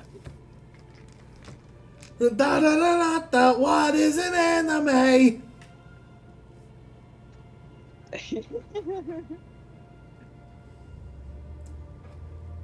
So this what you want to do? Yeah. Okay. I'll just say that in the motion of doing a spinning flying blade attack, we'll expend all of your attacks in one go here. Go ahead and roll me do 2 d20s. To each of them, you're going to add that 8 that we talked about on the last turn.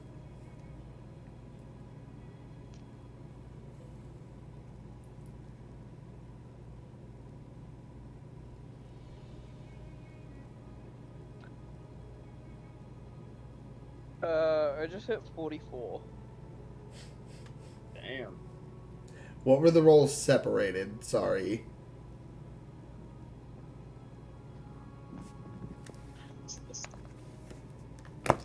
Like, what did you roll on the 20s individually? Tell me that.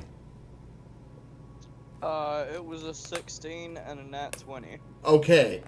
Okay. So that changes a couple of things that happen here. The 16 plus your 8 definitely hits for sure.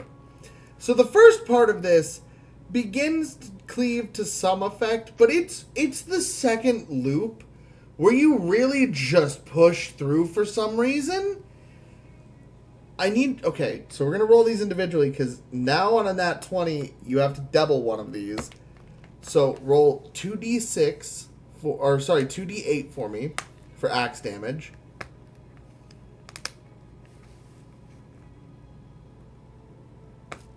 Uh, 2d8. It's 4 and a 3, so 8. Okay. And then you're going to roll 2 more d8, and then you're going to add 8 to whatever the outcome is. And then you're also... So it's going to be 2d8, double the outcome, and add 8 to it.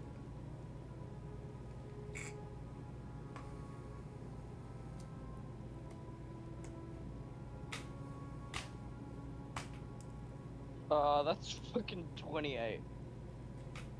Okay. So yeah, you make a good fucking gash in the nape of its neck for sure. It's not gone, but it's not happy. Yeah, so you come out the other side covered in zombie blood and viscera, just screeching like a madman. In Barbarian, let it rip.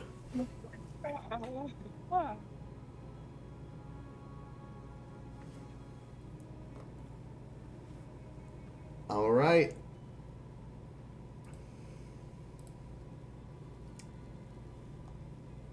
Alpha will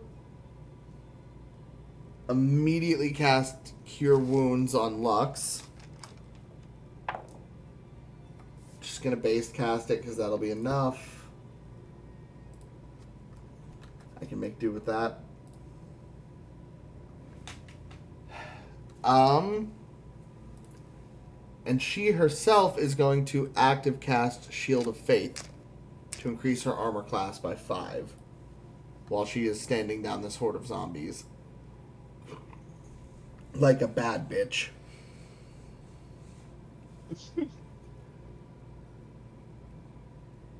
What else? Yeah, she can't do anything else, so that's Alpha's turn.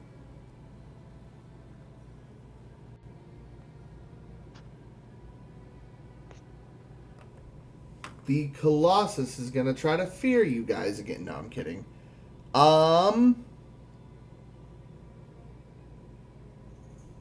It's going to raise its foot up again and attempt to stomp. Everyone, please make a DC strength saving throw. If you fail under a 19, you are knocked prone.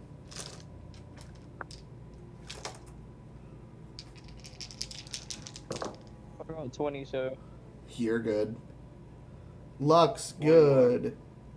Oh, wait. Strongjaw and Rena are off the ground. They're good right now. 21, you're good. Alpha falls prone. Lux is fine. Vulcan falls prone. Lux will expend reaction to catch Vulcan.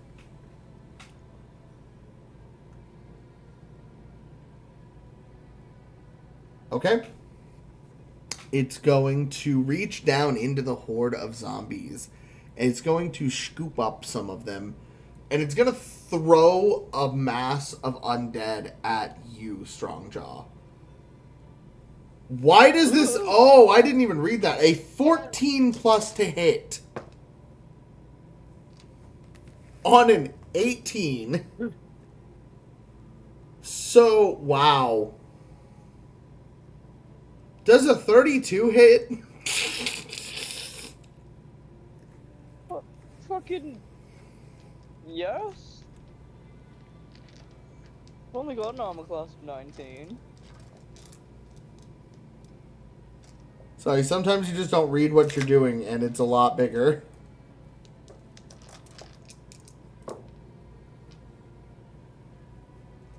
Okay. So 7 to 2 ones. So, wow, you got really lucky on that.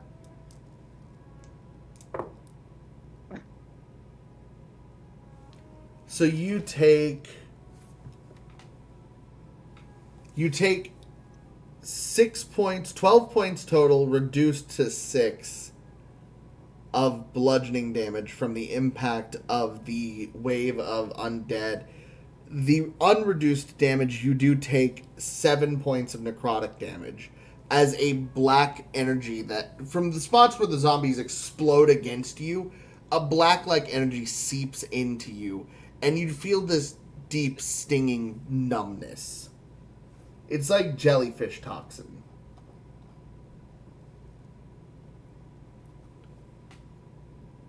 And that is that zombie's turn. The horde gets to move, not attack. So they all fill. And at this point, with enough time being passed, most of the arena is presently filled.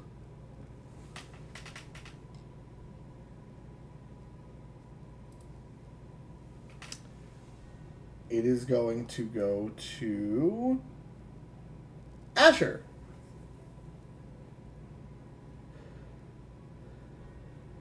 Ooh, As boy. you are now surrounded by the horde of undead as well.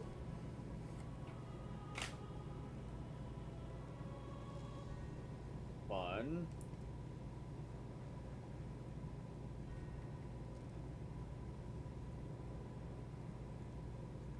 Nice. My phone is dying.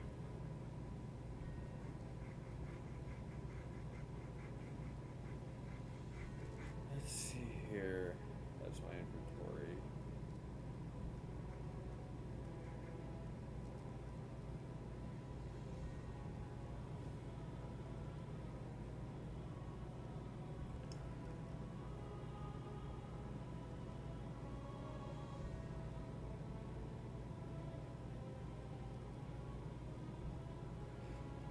Oh, and I will say, for anyone confused, it did grip Strong Jaw. It got the grip broken on that immediate next attack that followed it. And then it had to improvise and chuck the horde of zombies instead.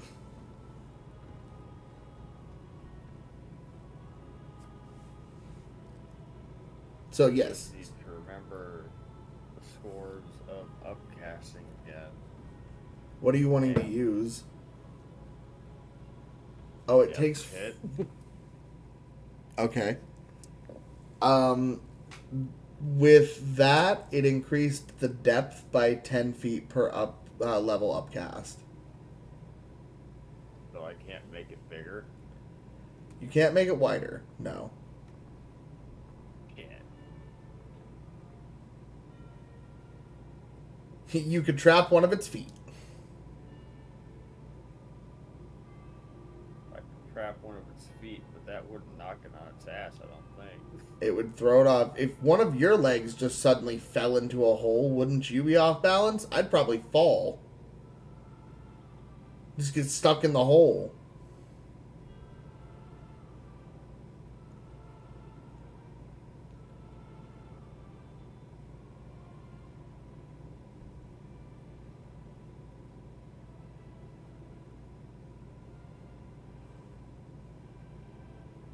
Oh boy.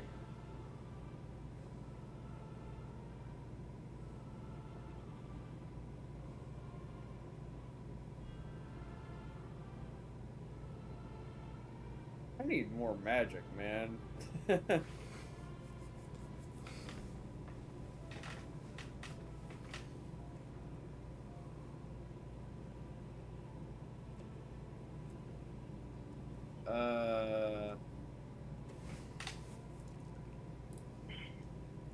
Fuck it.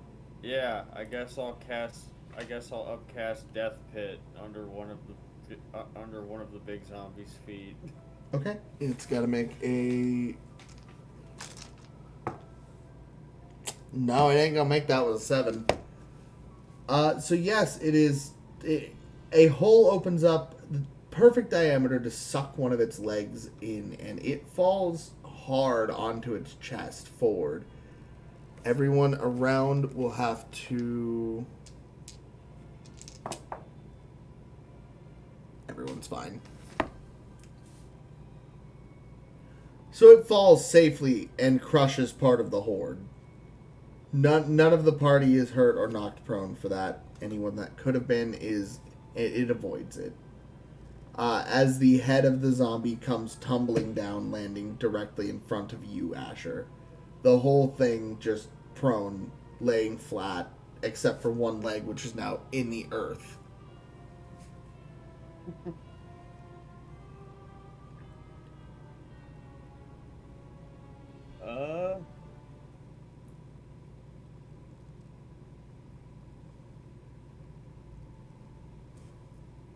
Now that it's knocked prone, you know what? I'm gonna expend Flurry of Blows and use Hands of Harm. Okay. So go ahead, and because it is knocked prone, I will not have you roll to strike. I will have you roll for damage here. Just go ahead and roll me 2d8 of damage for your Flurry of Blows plus Harming Strike. Make sure to expend 2 key points. And Harming Strike is what? Harming Strike is an extra 1d4 per impact. So it's 2 strikes here. Or sorry, it's 3 strikes here. So you're going to roll 3d8 for damage. And then you're going to add 1d4 to each of those.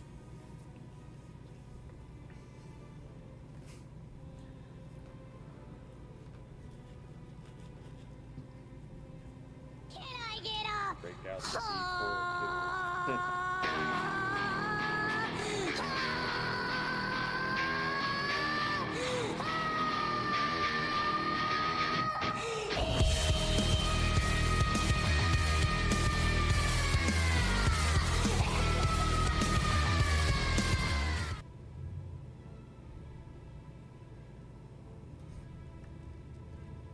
Come on. Come on.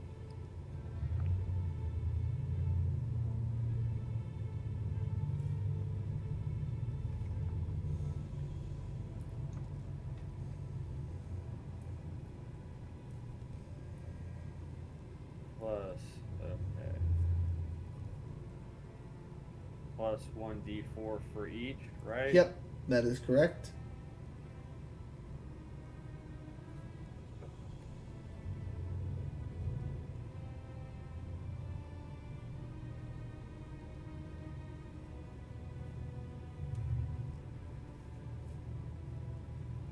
$34 points.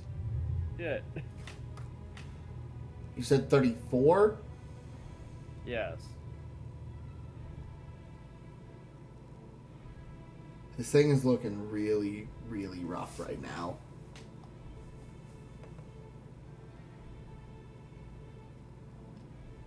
As your turn comes to an end,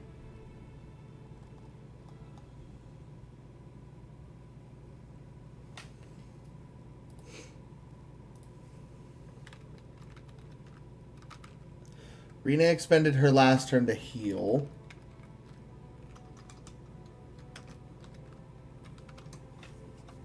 So now she's going to... Still standing up on the Big B's hand that Lux floated her up on, that he's still maintaining concentration for.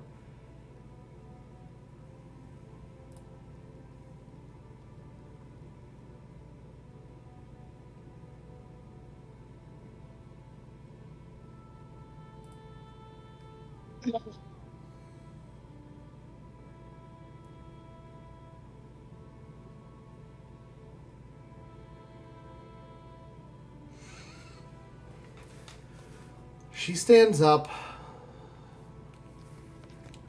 and you watch her grip a golden idol in her hand. And she begins to speak, looking to the sky. And she just says, "O goddess of the sky, the one who watches over us and calls herself the celestial sun, I come to you in a moment of aid. Please, mighty Sarenrae, hear my cry. Hear my words. We do not wish to fall this day.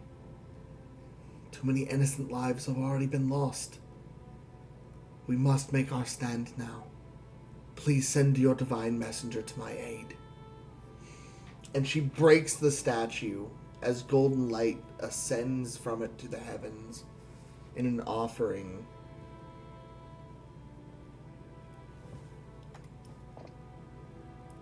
From the heavens, on golden flaming wings in a burst of light that erupts from the clouds that suddenly just parts. To a triumphant sound of a angel's horn descends a very tall, slender woman with statue-like features. Her face hard like stone, her eyes completely white. As an angel appears next to all of us, it turns to the horde.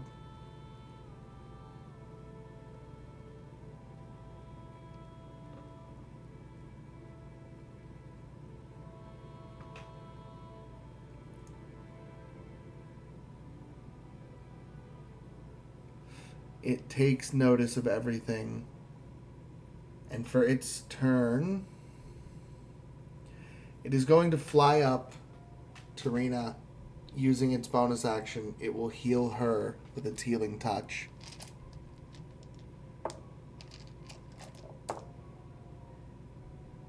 Immediately turning and drawing a radiant bow and firing it directly into the crowd of zombies as it pierces a wave of them in a straight line all the way to the back of the Colosseum.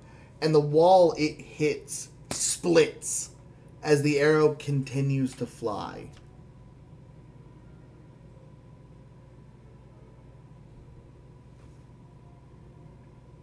A lot of the creatures are ripped asunder, and a good path is created.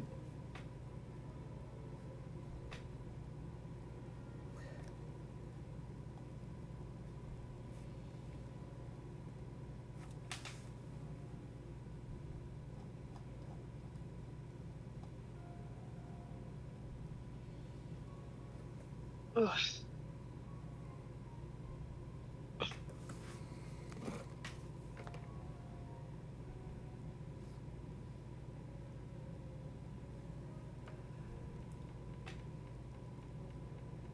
Seeing all of this, seeing the cord statue, having fended off the fourth wave of zombies completely, knowing that they can end this soon, but knowing he has expended far too much to do anything about this at this exact moment, he reaches up and looks at Strongjaw and just says, "I know you can finish this!"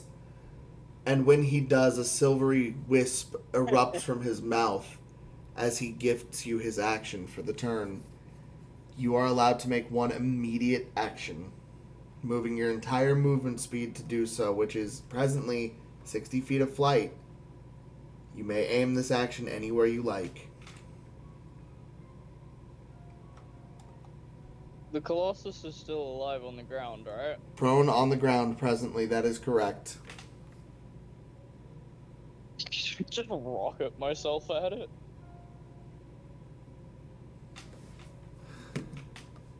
So you fly forward in rapid succession. I'm guessing you just go to town for the head? You go for the head? Finish what you started up in the air, I suppose, yeah?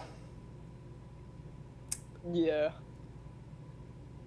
You, instead of cleaving, bring the hammer down with a tremendous force. I need you to go ahead and roll an attack roll for me.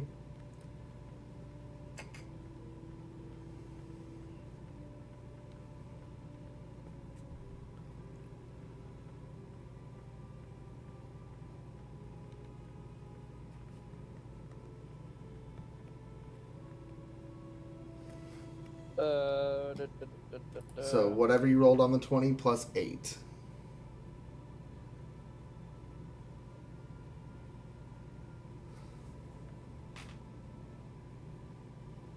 Plus 8. 23. That hits. So with the strike landing with a colossal thud on the back of its head from the hammer, go ahead and roll me with the increased speed, with the impact, with the fall damage. Strongjaw, you're going to take 13 points reduced to 7 of fall damage for the speed you moved to make this attack. But because of that, you are going to roll 6d8 damage for this hammer strike.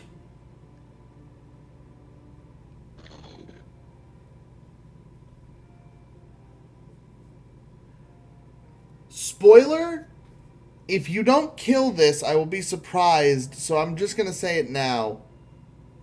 How do you want to do this?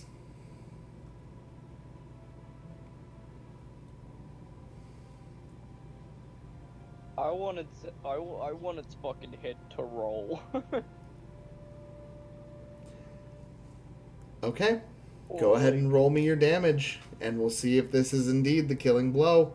I will say right now, you need 36 damage to kill this thing. How's 43? As you rocket forward, you spin the hammer in your hands and catch it upside down, and as a improvised golf swing, full momentum from the flying and the piston, you manage to lob this thing's head not just off, but through the wall of the arena you had created. You send it rolling, as if you just sunk a putt. As it rolls, taking out a large portion.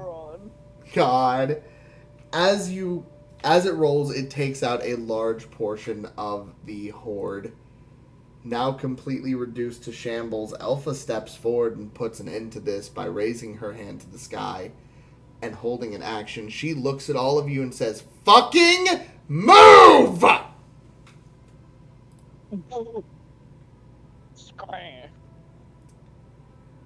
The zombies will not go in time. And I will say this. Asher's the next to go. Do you listen to her? Yeah. The zombie colossus uses its turn to begin to get up off the ground. And immediately decapitated by Strongjaw. Alpha stepping forward, raising her hand to the sky, pronouncing to move immediately.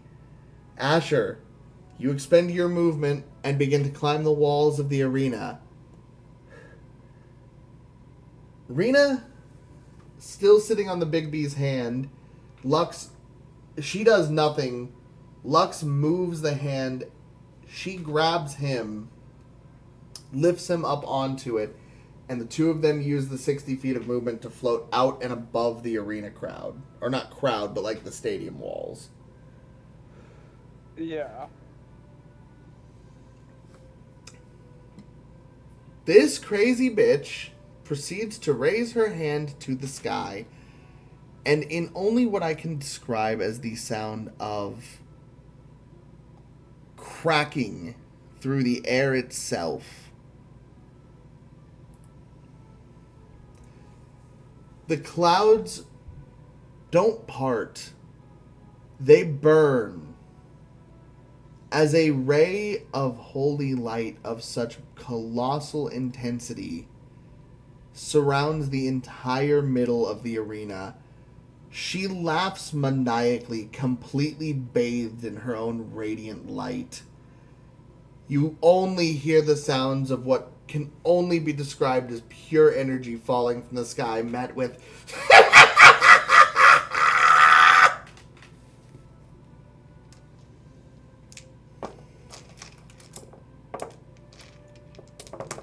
holy shitballs. There is nothing left. There is nothing left. Everything that was in the arena's radius is dust.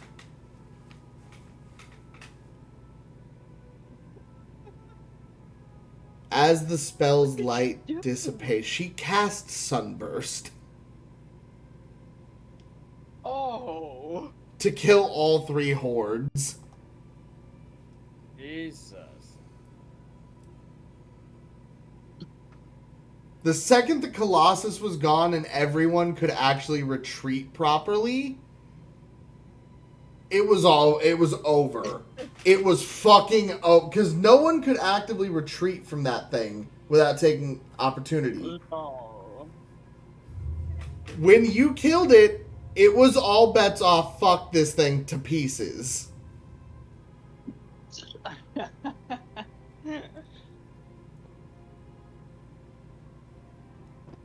Lux and Rena land on the ground, and as initiation ends, Rena cracks her mace to the ground right around the door to the magical manor, which was at the furthest point back where you guys had started the battle.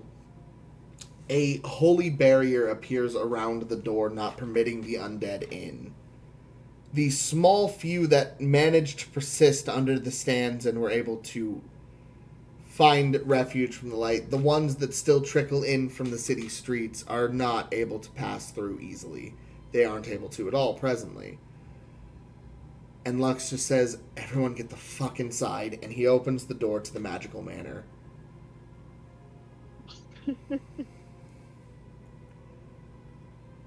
Personally speaking, I'm not presently in good shape. My hit points don't reflect right.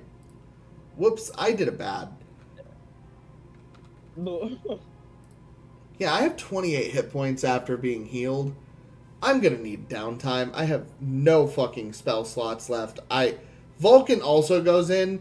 He's hurt. He's been fucking torn apart by zombies a little bit. Yeah, he's not doing this anymore.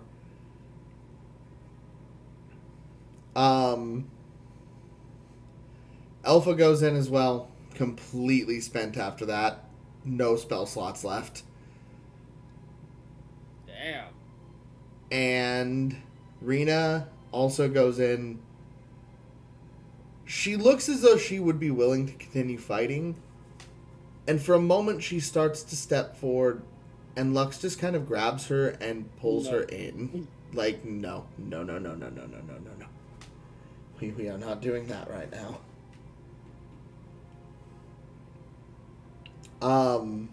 Asher, Strongjaw, what do the two of you want to do? There's still a fight going on in the city. The magical manor was put there so people could rest if they needed to, and right now those who need to are resting.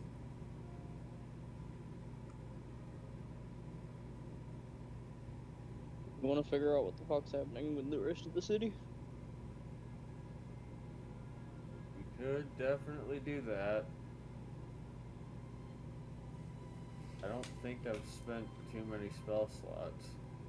You presently have like 35, 36 spell points left. And I do have mana candies.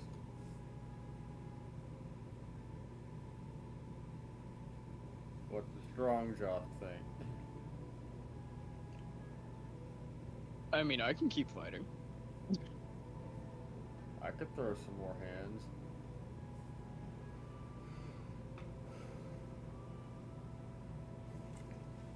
Lux looks at the two of you. Come back here immediately if anything happens.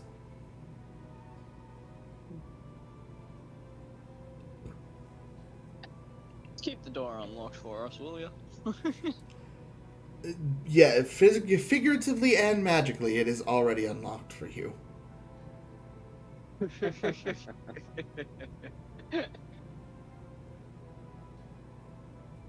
Just come back, okay? We will. I feel like Asher would just nod in approval right now.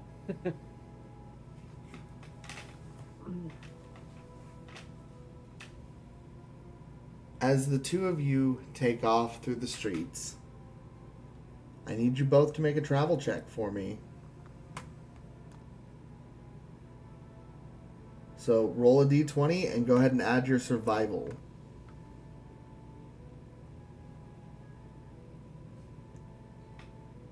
Holy shit balls, that was a lot. I just love the goddamn Strongjaw and Alpha. I mean, hey, to be fair, everyone did some pretty solid work there. I just did the stupidest thing I could have. I need to I drink. got- Give me like 30 seconds. I got an 18. Okay. Well, he didn't tell me what he got, so we gotta wait for him.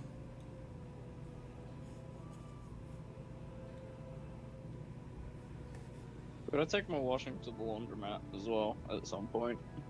We don't need to go much longer. Honestly, there's pretty much one more thing I want to do. And then I've got to turn in here soon because I've got work tomorrow. I'm so pissed. I came down to my parents' house because they were like, "Oh, you can do your washing down here. You don't have to pay for it." I'm like, "Cool." So I brought 2 loads of washing down.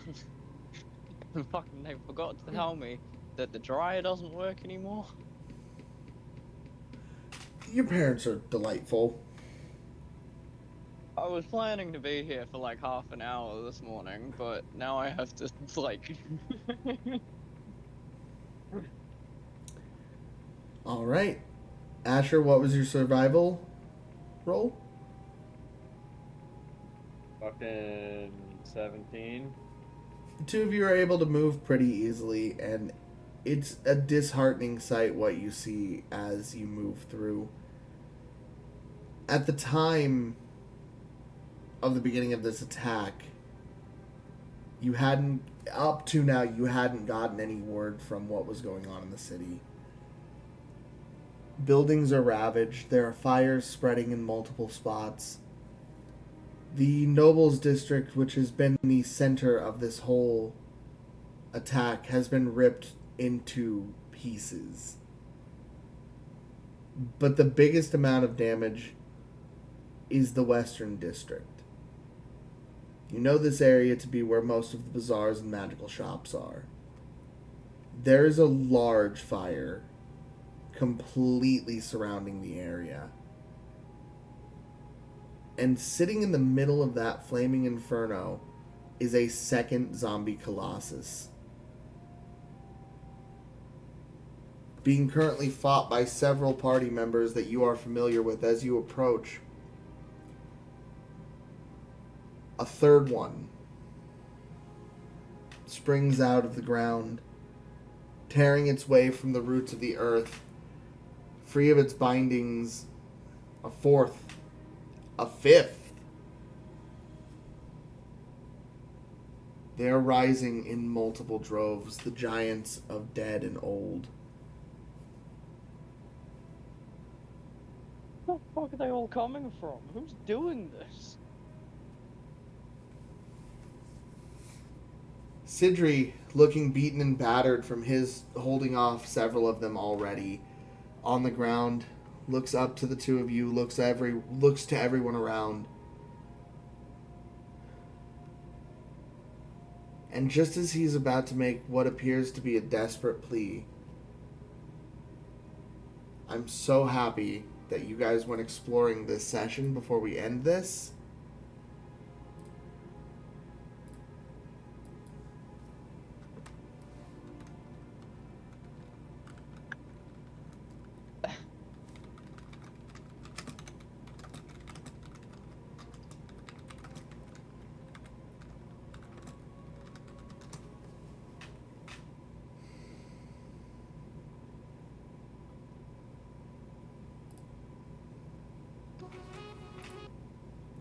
I'm just going to switch the music as I get ready to describe what I'm about to describe.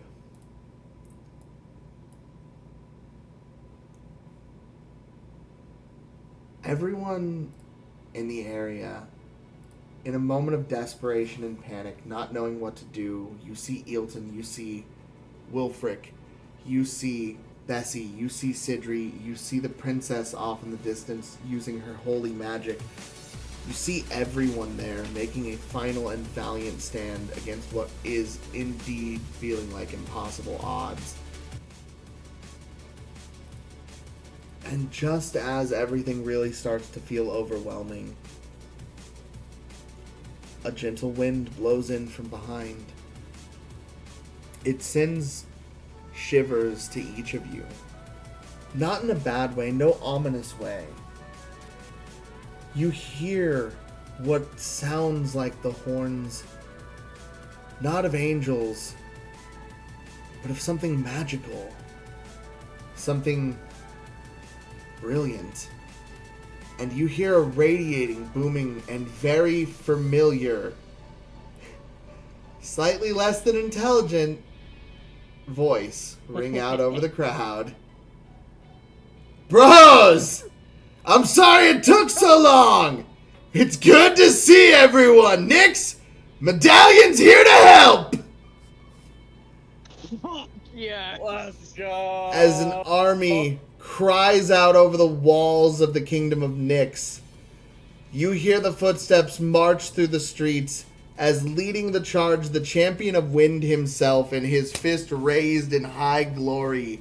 Long, flowing silver locks, muscular form, smiling face. We're here to save the day. Who's ready? They charge.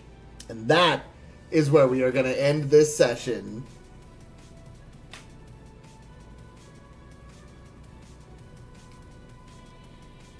I've been waiting to bring Adon back into this story. Hey, dog.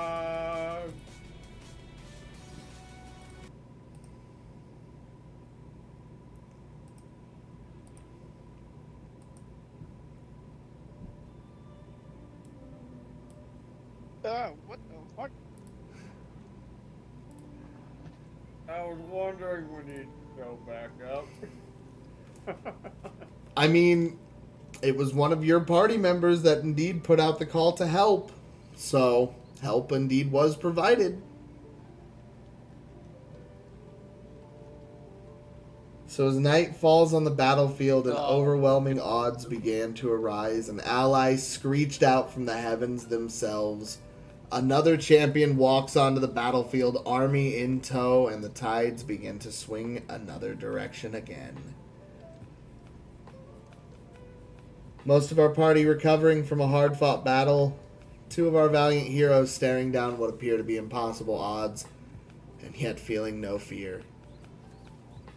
Next week's session will be a very climactic one. I hope everyone's ready.